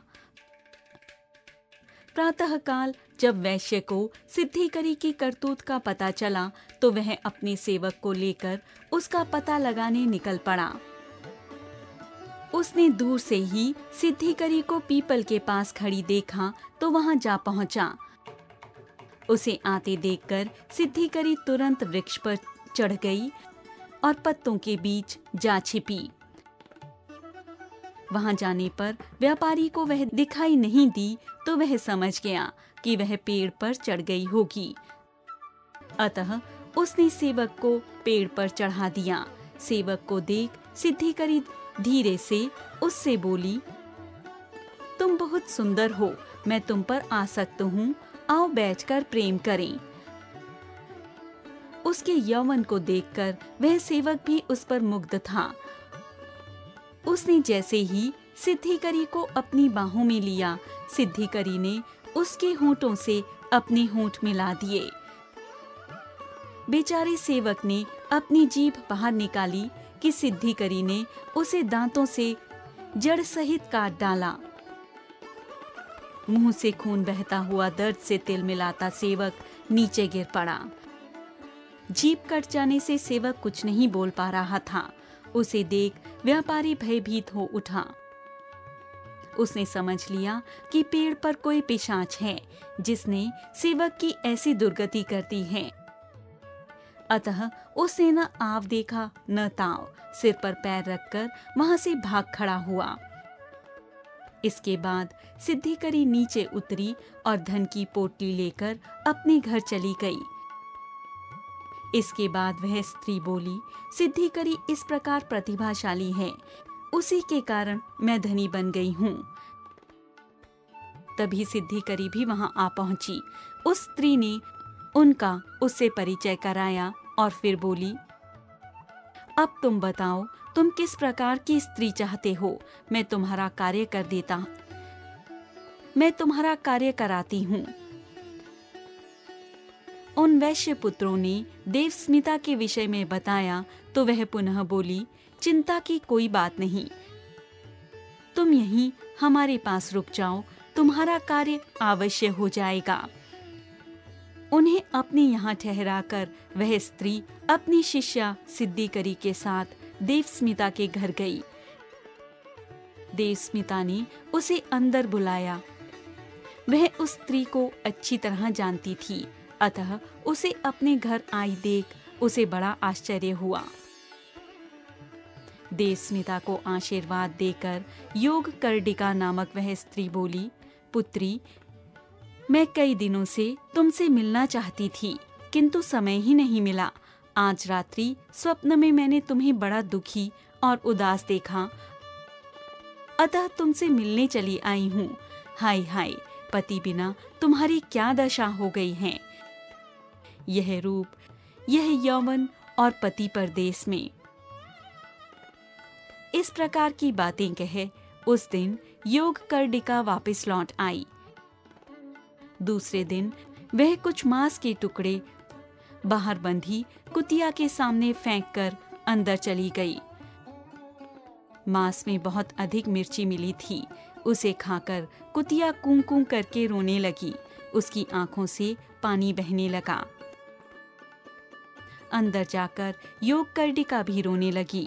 इससे देवस्मिता को बड़ी हैरानी हुई और उसने उस स्त्री से पूछा, आप इस प्रकार क्यों रो रही हैं? पुत्री, तुम्हारी कुतिया का रोना मुझसे नहीं देखा जाता। उसे देखो, न जाने क्यों रो रही है, इसलिए मैं भी रो रही हूँ। देवस्मिता बाहर आई। अपनी कुतिया की दयनीय दशा देखकर उसका कलेजा मुंह को आने लगा। इस पर बाहर आकर वह योगकर्णिका से पुनः बोली, मैं तुम्हें इसका रहस्य बताती हूँ, ध्यान से सुनो।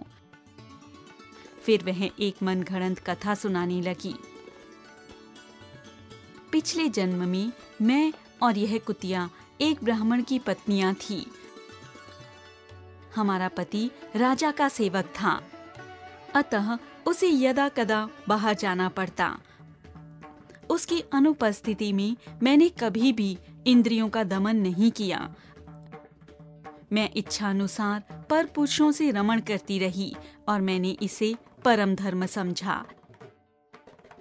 इसी पुण्य के कारण मैं इस जन्म में मनुष्य बनी और मुझे पूर्व जन्म की स्मृति है। मेरी यह सौत पतिव्रता बनी रही, इसलिए इसे कुतिया बनना पड़ा। पूर्व जन्म की याद इसे भी है। यह सुनकर देवस्मिता समझ गई कि यह स्त्री उसे पतित करने आई है, किंतु विचार कर वह उस स्त्री से बोली, देवी, मैं अब तक भूल कर रही थी, तुम ही किसी सुंदर युवक से मुझे मिला दो। किसी द्वीप से आए हुए कुछ वैश्य मेरे घर रुके हुए हैं, मैं उन्हें तुम्हारे पास लाती हूँ, साध्वी बोली। उनके चले जाने पर देवस्मिता अपनी दासियों से बोली, सुनो, मेरे शराबी पति के हाथ में सदा खिला रहने वाला कमल देखकर, उससे सब कुछ जानकर कुछ बनिए के पुत्र मुझे भ्रष्ट करने के लिए आए हैं। इस कुटनी ने उन्हें यहाँ भेजा है। इसके लिए एक कार्य करो, कुछ मदिरा लाकर उसमें धतूरा पीसकर मिला दो और तुम में से कोई एक बाजार से लोहे का कुत्ते का पंजा बनवा लाए। उसके कहे अनुसार सेविकाओं ने मदिरा में धतूरा मिला दिया और लोहे का कुत्ते का पंजा भी बनवा दिया। एक सेविका को देवस्मिता बना दिया गया, जिसे देवस्मिता ने अच्छी तरह समझा दिया था कि उसे क्या करना है। कुटनी योग कर्डिका ने अपने घर जाकर चारों युवकों को अपनी सफलता के विषय में बताया और पूछा, तुम में से पहले वहां कौन जाएगा?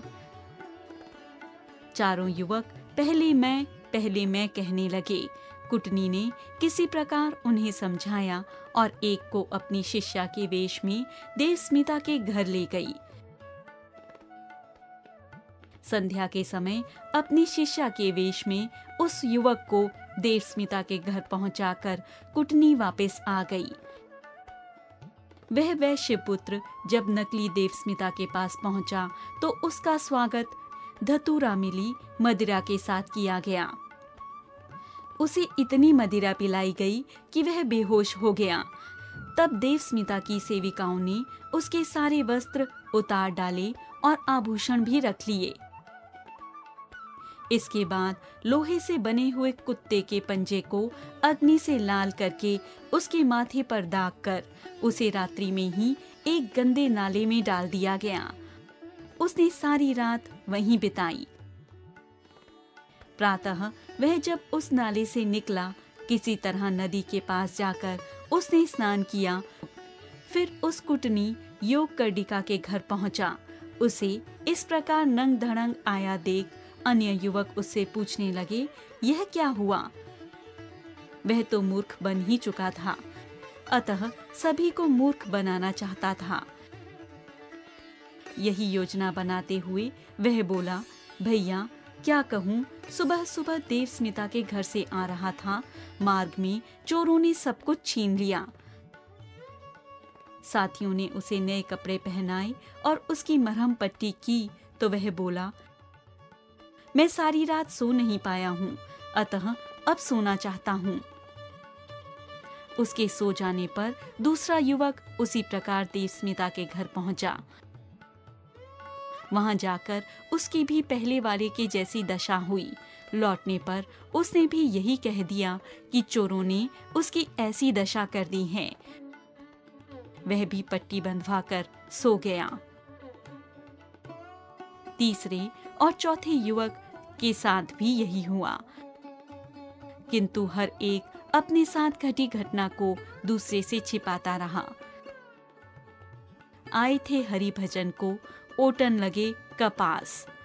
चारों अपना सब कुछ लुटाकर चुपचाप अपने द्वीप लौट गए।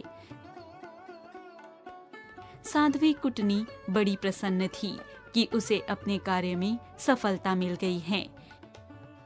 एक दिन वह सिद्धिकरी को साथ लेकर देवस्मिता के घर गई। देवस्मिता ने उनसे मिलकर बड़ी प्रसन्नता व्यक्त की और उनका आदर सत्कार किया तथा उन दोनों को भी वही धतूरा मिली हुई मदिरा पिला दी। उनके नशे में डूब जाने पर देवस्मिता ने दोनों के नाक कान कटवाकर उन्हें भी उसी गंदे नाले में फेंकवा दिया। देवस्मिता ने यह सब कर तो डाला, किंतु उसे भय सताने लगा कि कहीं वह व्यापारी उसके पति का अनिष्ट न कर डाले। उसने सारी बात अपनी सास को बता दी। सास कहने लगी, तुमने जो कुछ किया वह तो ठीक है, किंतु इससे कहीं ग्रहसेन का कुछ अहित न हो जाए। मैं पतिव्रता शक्तिमती के समान अपने पति की रक्षा करूंगी, देवस्मिता ने कहा। वह भला कैसे? तब देवस्मिता उसे शक्तिमती की कथा सुनाने लगी।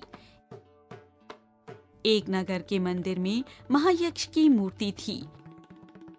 मणिभद्र नाम के उस मंदिर में लोग संकटों से मुक्ति पाने के लिए आते थे, जहां वे अपने अपने सामर्थ्य के अनुसार भेंट चढ़ाते।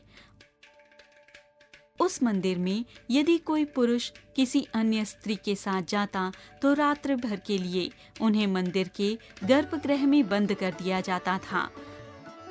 प्रातः दोनों को राजा के सामने लाया जाता। वहां उनके अपराध का विचार होता तथा अपराधी को मृत्युदंड मिलता था। एक बार समुद्रदत्त नामक वैश्य उस मंदिर में किसी अन्य स्त्री के साथ देखा गया। अतः नियम के अनुसार उन दोनों को मंदिर के गर्भगृह में बंद कर दिया गया। यह सूचना समुद्रदत्त की पत्नी शक्तिमती को मिली तो उसे अपने पति पर अत्यधिक क्रोध आया और उस स्त्री से ईर्ष्या भी हुई। शक्तिमती बड़ी पतिव्रता थी। वह अनेक प्रकार के उपहार और पूजन सामग्री लेकर अपनी सहेलियों के साथ उस मंदिर में जा पहुंची। उस समय तक मंदिर के दरवाजे बंद हो गए थे। फिर भी उसके पास पर्याप्त उपहार देखकर लालची पुजारी ने रक्षक से कहकर द्वार खुलवा दिए। शक्तिमती उस कक्ष में पहुंची जहां उसका पति अपनी प्रेमिका के साथ बंद था। वहां जाकर उसने अपने वस्त्र उस स्त्री को पहना दिए और उसके वस्त्र खुद पहन लिए। इसके बाद वह उस स्त्री से बोली, अब तुम मेरे वेश में बाहर चली जाओ। इस कक्ष के बाहर कुंडी चढ़ा देना। इससे उस स्त्री को बड़ी राहत मिली। वह अपमानित होने से बच गई थी।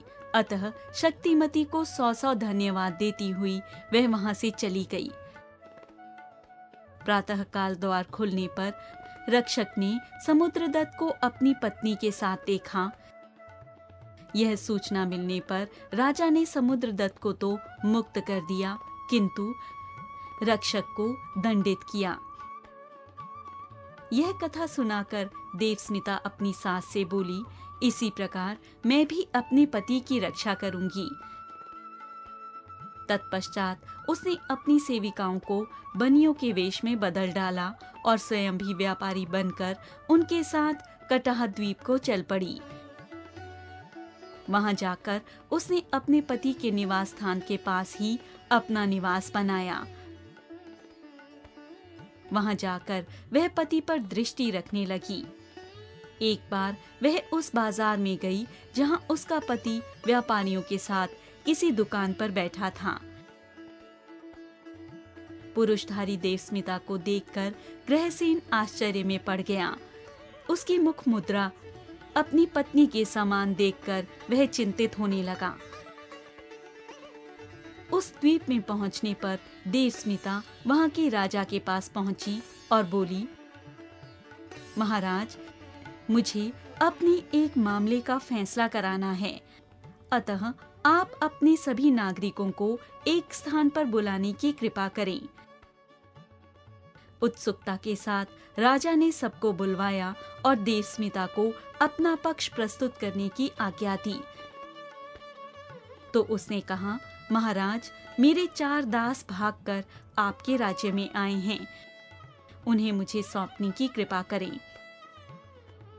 राजा ने कहा, यहाँ नगर के सभी नागरिक आए हुए हैं, तुम इनमें से अपने दासों को पहचान लो। चारों वैश्य पुत्र सिर पर कपड़ा बांधे वहां आए थे। उनके पास जाकर वह बोली, ये ही मेरे दास हैं, इन्हें बंदी बना लें। यह सुनकर कई लोग एक साथ कहने लगे, यह झूठ कहती है, ये तो व्यापारियों के पुत्र हैं, ये इसके दास कैसे हो सकते हैं। धैर्य के साथ देवस्मिता बोली, मैंने अपने इन दासों के माथे पर कुत्ते का पंजा दागा है। यदि आपको विश्वास न हो तो आप इनके माथे का वस्त्र हटाकर देख सकते हैं। राजा की आज्ञा पाकर कुछ सैनिकों ने उन चारों के माथे से वस्त्र हटाए तो उन पर वास्तव में ही कुत्ते के पंजे की छाप थी। यह देखकर अब तक गुस्सा होने वाले व्यक्ति बड़े लज्जित हुए। तब राजा ने देवस्मिता से पूरी बात स्पष्ट करने के लिए कहा। देवस्मिता ने पूरी आप बीती सुना दी। इस पर सभी लोग हंसते हुए कहने लगे, सचमुच ये तुम्हारे दास हैं। वहां के वैश्यों को इससे बड़ी चिंता हुई, अतः उन्होंने पर्याप्त चंदा एकत्र किया, जिससे देवस्मिता को देकर उन्होंने अपने उन चारों सपूतों को मुक्त कराया। देवस्मिता से प्रसन्न होकर स्वयं राजा ने भी उसे प्रचुर मात्रा में धन दिया और उन वैश्य पुत्रों को दंडित किया। इस प्रकार पतिपरायण देवस्मिता अपने पति को सकुशल घर ले आई। पति ही स्त्रियों का परमेश्वर होता है, अतः कुलांगनाएं तन मन से पतिपरायण, धीरवीर और उदार होती हैं। 2 घड़ी धर्म की। एक नगर में एक धनवान सेठ रहता था। अपने व्यापार के सिलसिले में उसका बाहर आना जाना लगा रहता था। एक बार वह परदेश से लौट रहा था, साथ में धन था, इसलिए 3-4 पहरेदार भी साथ ले लिए।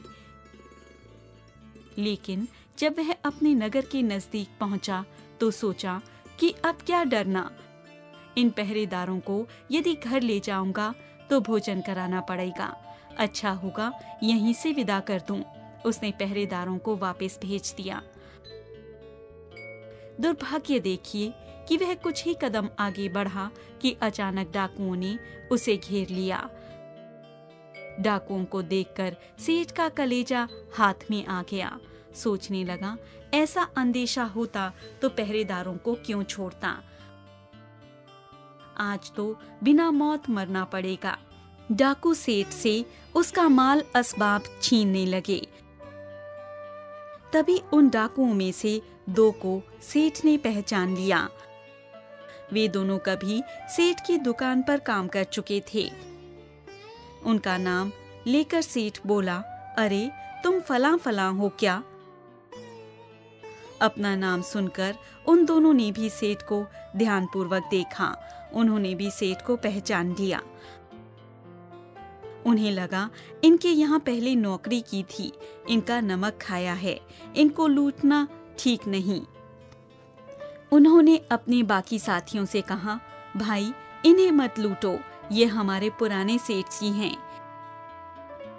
यह सुनकर डाकुओं ने सेठ को लूटना बंद कर दिया। दोनों डाकुओं ने कहा, सेठ जी अब आप आराम से घर जाइए, आप पर कोई हाथ नहीं डालेगा। सेठ सुरक्षित घर पहुंच गया, लेकिन मन ही मन सोचने लगा, 2 लोगों की पहचान से 60 डाकुओं का खतरा टल गया, धन भी बच गया, जान भी बच गई। इस रात और दिन में भी 60 घड़ी होती हैं। अगर 2 घड़ी भी अच्छे काम किए जाएं, तो 58 घड़ियों का दुष्प्रभाव दूर हो सकता है। इसलिए 58 घड़ी कर्म की और 2 घड़ी धर्म की।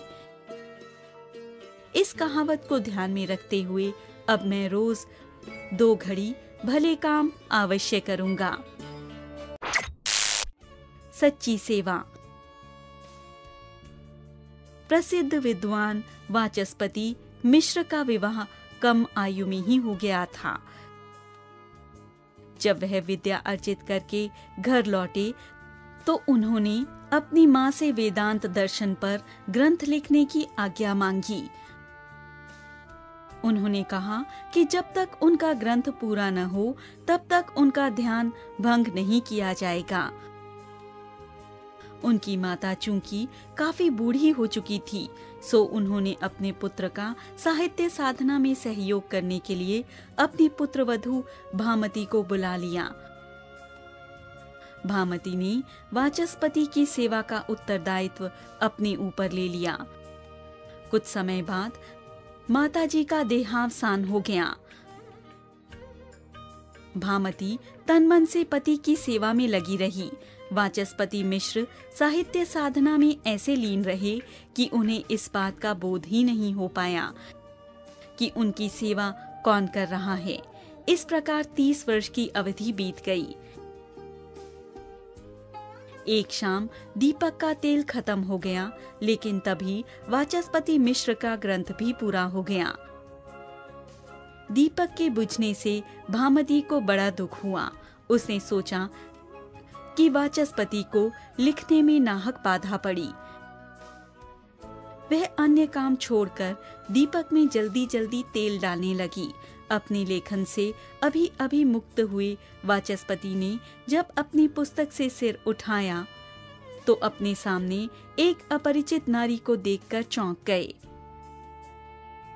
उन्होंने सोचा यह तो उनकी मां नहीं है, फिर भी उनके अध्ययन कक्ष में कौन चला आया है।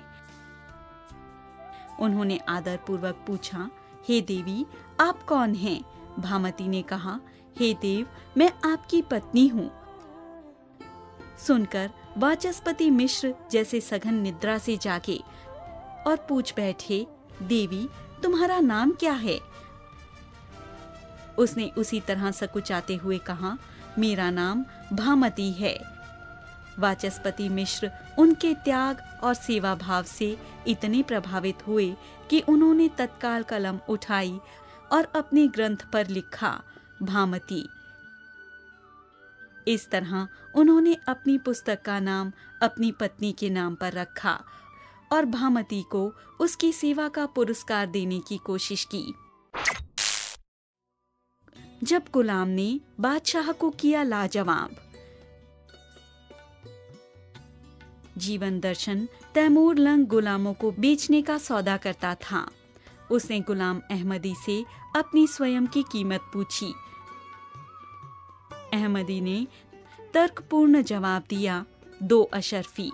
अहमदी की स्पष्टवादिता से बादशाह बेहद प्रभावित हुआ। एक बार बादशाह तैमूर लंग ने बड़ी संख्या में गुलाम पकड़े। उनका सिद्धांत था कि पकड़े हुए गुलामों को बेचने का सौदा वह स्वयं ही मोल भाव करके कर लेता था।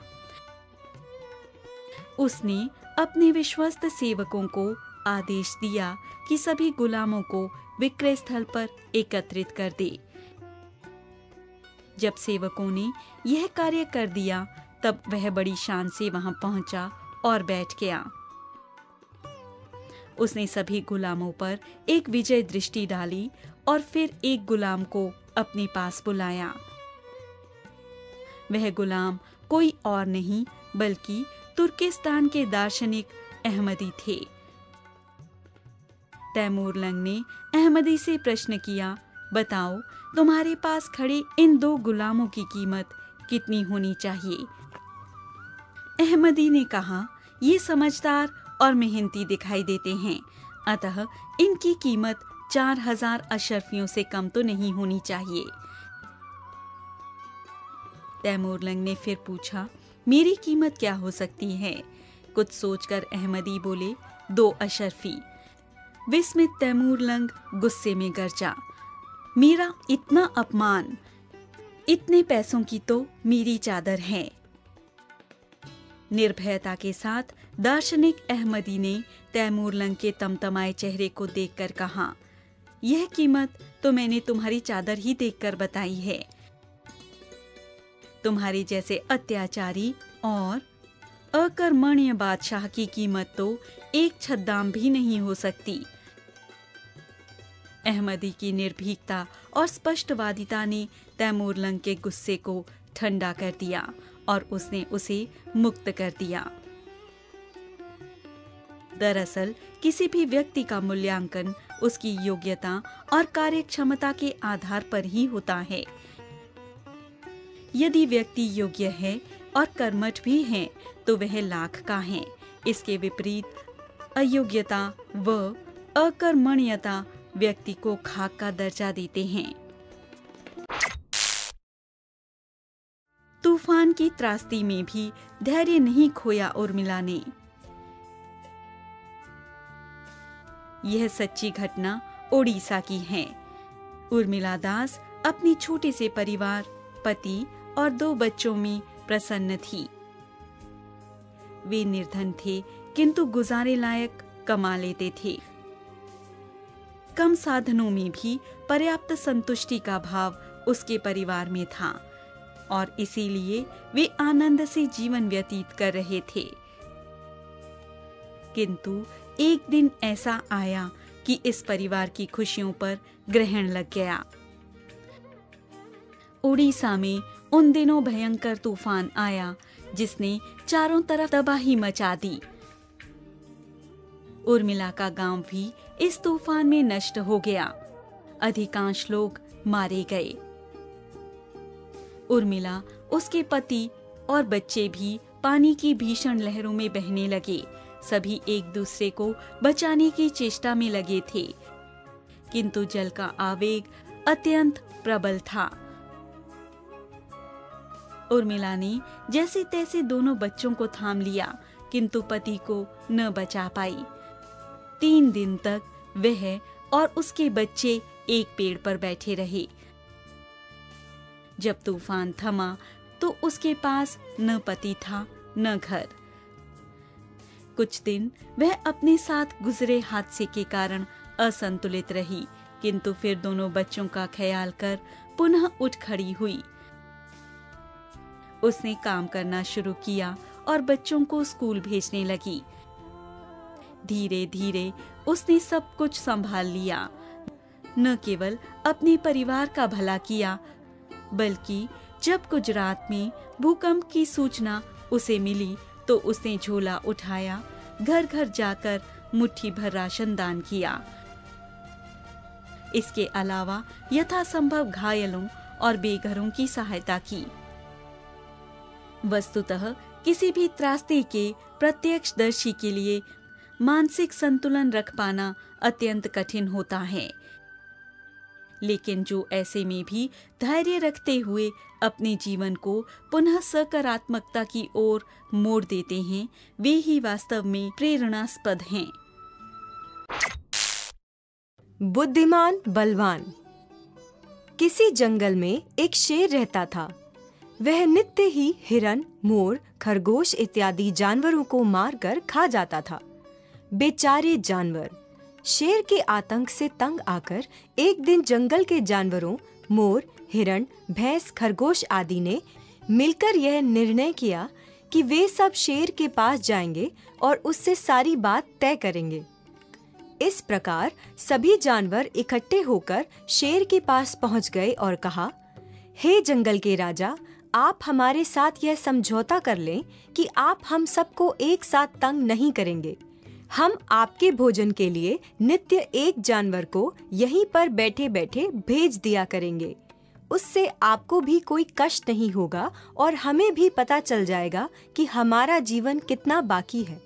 उन सब की बातें सुनकर शेर बोला, वाह, आप लोग भी ठीक कहते हैं, परंतु यदि मेरे यहाँ बैठे बैठे एक जानवर नहीं आएगा तो मैं सबको ही खा जाऊंगा। नहीं महाराज, यह नहीं होगा। आप हम पर विश्वास रखिए, हम अपने वचन का पालन करेंगे। यह कहकर सभी जानवर वहां से आ गए और अपने वचन के अनुसार रोजाना ही एक जानवर शेर के पास उसके भोजन के रूप में चला जाता। एक बार जब छोटे खरगोश की बारी आई तो वह बेवजह भाग्य का मारा सोचता जा रहा था कि किस प्रकार उसकी जान बच सके। यही सोचते सोचते वह धीरे धीरे चल रहा था। रास्ते में उसने एक पुराना कुआं देखा। उस कुएं में जैसे ही उसने झांक कर देखा, उसे अपनी छाया नजर आई। बस बन गया काम। खरगोश के उदास चेहरे पर खुशी की लहर दौड़ गई। वह धीरे धीरे शेर की ओर जाने लगा। उधर शेर जी महाराज क्रोध से पागल हुए अपने भोजन की प्रतीक्षा कर रहे थे, क्योंकि समय के हिसाब से उसका भोजन काफी लेट हो गया था। जैसे ही शेर ने खरगोश को आते देखा, वो क्रोध से भर उठा और बोला, हे जंगल के राजा, मैं अपनी भूल को स्वीकार करते हुए आपसे यही कहूंगा कि मैंने और मेरे साथियों ने यह जान लिया था कि मेरे अकेले के खाने से आपका पेट नहीं भरेगा। इसलिए हम यहाँ से 5 खरगोश इकट्ठे चले थे। पर वाह रे नसीब, अभी रास्ते में ही थे कि एक गुफा में जंगल का राजा आपका भाई निकल आया। उसने निकलते ही कहा, अरे ओ खरगोश के बच्चे, इधर आओ। हम उस शेर की बात सुनकर डर गए। फिर भी मैंने आगे बढ़कर कहा, देखो महाराज, हम अपने राजा के पास जा रहे हैं, आप हमें रोकने का कष्ट ना करें। कौन राजा? कैसा राजा? अरे जंगल के तो असली राजा हम हैं। हमारे होते हुए दूसरा कोई राजा नहीं बन सकता।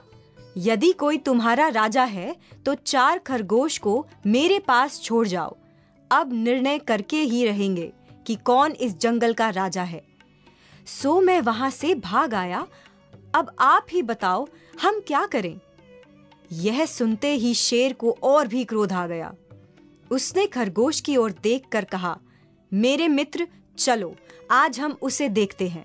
भला मेरे होते हुए दूसरा कोई राजा कैसे बन सकता है? आज मैं उसके मांस से अपना भोजन करूंगा। इसलिए कहा गया है कि लड़ाई के 3 कारण हैं, भूमि, स्त्री, धन। यदि इन तीनों में से एक भी प्राप्त ना होती हो तो कभी भी लड़ाई ना करे।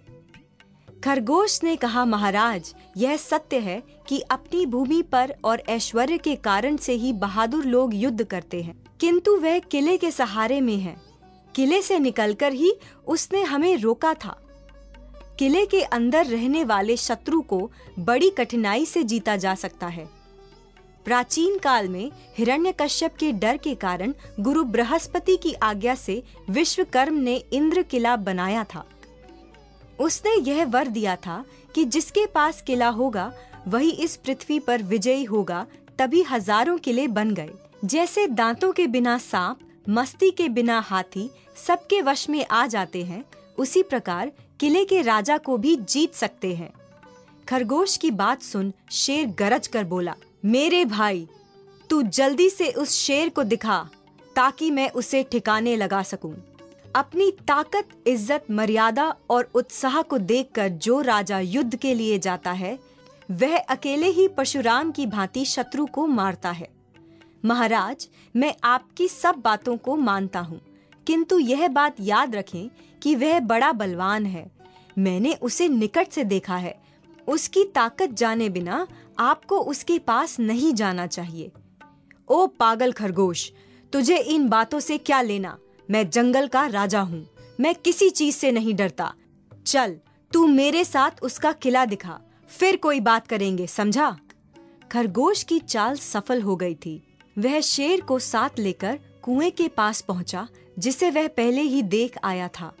वहीं पर रुक खरगोश बोला, देखा महाराज, यह उस शेर का किला। आप उसे देखो और लड़ो। शेर ने कुएं में जैसे ही झांक कर देखा तो उस पानी में वैसा ही शेर नजर आया। वास्तव में यह उसकी ही छाया थी। शेर को सामने देखकर वह क्रोध से गरज उठा। उसकी गरज कुएं से टकराकर फिर उसके ही कान में पड़ी तो उसने समझा कि नीचे का शेर गरज रहा है। शेर का क्रोध बढ़ गया है। क्रोध में अंधा होकर उसने शेर को मारने के लिए कुएं में छलांग लगा दी। पास खड़ा खरगोश खुशी से नाचता हुआ बोला, वाह मेरे शेर, तू भी भूखा मरा। खुशी से नाचता हुआ खरगोश अपने दूसरे साथियों के पास पहुंचा। उसने जैसे ही शेर के मरने की खबर सुनाई, सब लोग खरगोश की बुद्धि पर बहुत खुश हुए। उन्हें नई आजादी मिल गई थी। इसलिए तो कहता हूँ कि जिसकी बुद्धि उसी का बल। यदि आप कहें तो मैं भी अपनी बुद्धि को वहां जाकर आजमाऊं, इससे उन दोनों की मित्रता तोड़ दूं। अवश्य जाओ मेरे मित्र, सफलता तुम्हारी प्रतीक्षा कर रही है। करकट ने कहा। दमनक वहां से चल पड़ा। उसके जाते ही पिंगलक को अकेले बैठा देख मौका अच्छा था। जाते ही उसे प्रणाम किया और उसके चरणों में बैठ गया। क्या बात है दमनक, बहुत दिनों के पश्चात नजर आ रहे हो। महाराज, ऐसा लगता है आपको हमसे लगाव नहीं है, मगर जब मैंने ये देखा कि हमारे राज्य की हालत खराब हो रही है, तब मुझसे रहा नहीं गया। मैं सीधा आपके पास चला आया। नहीं मित्र, मैं आपको कभी नहीं भूल सकता। तुमने तो मुझे एक ऐसा मित्र लाकर दिया जिसने हमारा जीवन ही बदल दिया। ऐसा शक्तिशाली मित्र पाकर तो हम बिल्कुल ही चिंता मुक्त हो गए हैं। दमनक ने मौका ताड़ा और झट से बोला, महाराज, आपकी सब बातें ठीक होते भी गलत हैं, क्योंकि आप तो यह भूल ही गए कि आपका यह मित्र घास खाने वाला है। यदि किसी घास खाने वाले शत्रु ने आप पर हमला कर दिया तो वह उनका मुकाबला नहीं कर सकेगा। इस प्रकार आप धोखे में ही मारे जाएंगे। इससे तो अच्छा है कि आप पहले दाव लेकर उसे मार डालें। जिस वृक्ष को आपने अपने हाथों से लगाया है, उसे स्वयं काटना बड़ा कठिन है। शेर बोला, देखा मित्र, प्रतिज्ञा भंग करने वाले को चाहिए कि सभा में पहले जिसका गुणगान हो उसे फिर दोषी ना कहें। तुम्हारे कहने से ही इसे मैंने अपना साथी बनाया है, तो अब तुम ही बताओ कि मैं इसे कैसे मारूं। यह बैल हमारा मित्र है, इसके विरुद्ध कोई भी दोष नहीं है। महाराज, एक बात याद रखो, जिसके स्वभाव का ज्ञान ना हो उसे सहारा मत दो। खटमल के दोष पर धीरे धीरे सरकने वाली जूं मारी गई थी। महान संत। महर्षि रमन को कौन नहीं जानता। वे बहुत महान संत थे। अपने पास कुछ भी नहीं रखते थे। उनके तन पर कोपीन को छोड़कर कोई अन्य कपड़ा नहीं रहता था। एक बार उनकी कोपीन फट गई। वे किसी से कुछ भी नहीं मांगते थे। जब तक बिना मांगे कोई न दे जाए, तब तक उन्हें इसी कोपीन से काम चलाना था। पर फटी कोपीन को कैसे पहने? उन्होंने उसे सीने का निश्चय किया, पर इसके लिए उन्हें सुई धागे की जरूरत थी। उन्हें भी वह मांग नहीं सकते थे। तब उन्होंने बबूल के 2 कांटे लिए, एक कांटे से दूसरे कांटे में छेद किया, फिर कोपीन में से धागे निकले। उन्हें बड़ा डोरा बनाया। उस डोरे को कांटे के छेद में डालकर फटी कोपीन को सी लिया और बड़े आनंद से उसे काम में लाते रहे। संतों की महिमा अपरंपार है। कीमती वस्तु। एक राजा समय समय पर प्रतियोगिताएं आयोजित करवाता और विजेता को सम्मान सहित पारितोषिक भी देता। प्रजा इससे उत्साहित रहती थी। एक बार उसने राजपुरुष के चयन की प्रतियोगिता रखी।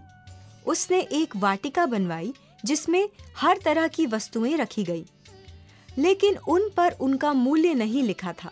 राजा ने ऐलान किया कि जो व्यक्ति इनमें से सबसे कीमती वस्तु लेकर वाटिका से बाहर आएगा, उसे इस वर्ष का राजपुरुष घोषित किया जाएगा। लोग वाटिका में जाते और अपनी समझ से सबसे मूल्यवान वस्तु उठा लाते। कोई हीरे जवाहरात लाया तो कोई पुस्तक उठाकर लाया, क्योंकि उसके लिए ज्ञान अधिक मूल्यवान था। एक गरीब रोटी उठाकर लाया, क्योंकि उसकी नजर में रोटी ही मूल्यवान थी। एक भक्त ईश्वर की मूर्ति उठाकर लाया। तभी एक योगी आया। वाटिका में काफी देर घूमने के बाद वह खाली हाथ बाहर निकला। राजा ने सभी व्यक्तियों द्वारा लाई गई वस्तुओं को देखा। जब योगी की बारी आई तो राजा ने पूछा, तुम क्या लाए हो? उसने कहा, मैं संतोष लाया हूँ महाराज। राजा ने पूछा, तुम्हारा संतोष क्या सबसे मूल्यवान है? योगी ने जवाब दिया, हाँ महाराज, इस वाटिका में आपने जितनी भी वस्तुएं रखी हैं, उन्हें प्राप्त कर मनुष्य को खुशी तो होगी, पर वह क्षणिक होगी। इसे हासिल कर लेने के बाद फिर कुछ और पाने के लिए मन बेचैन हो उठेगा। लेकिन जिसके पास सच्चा संतोष है, वह सभी इच्छाओं से ऊपर होगा और सुखी रहेगा। योगी को राजपुरुष घोषित किया गया।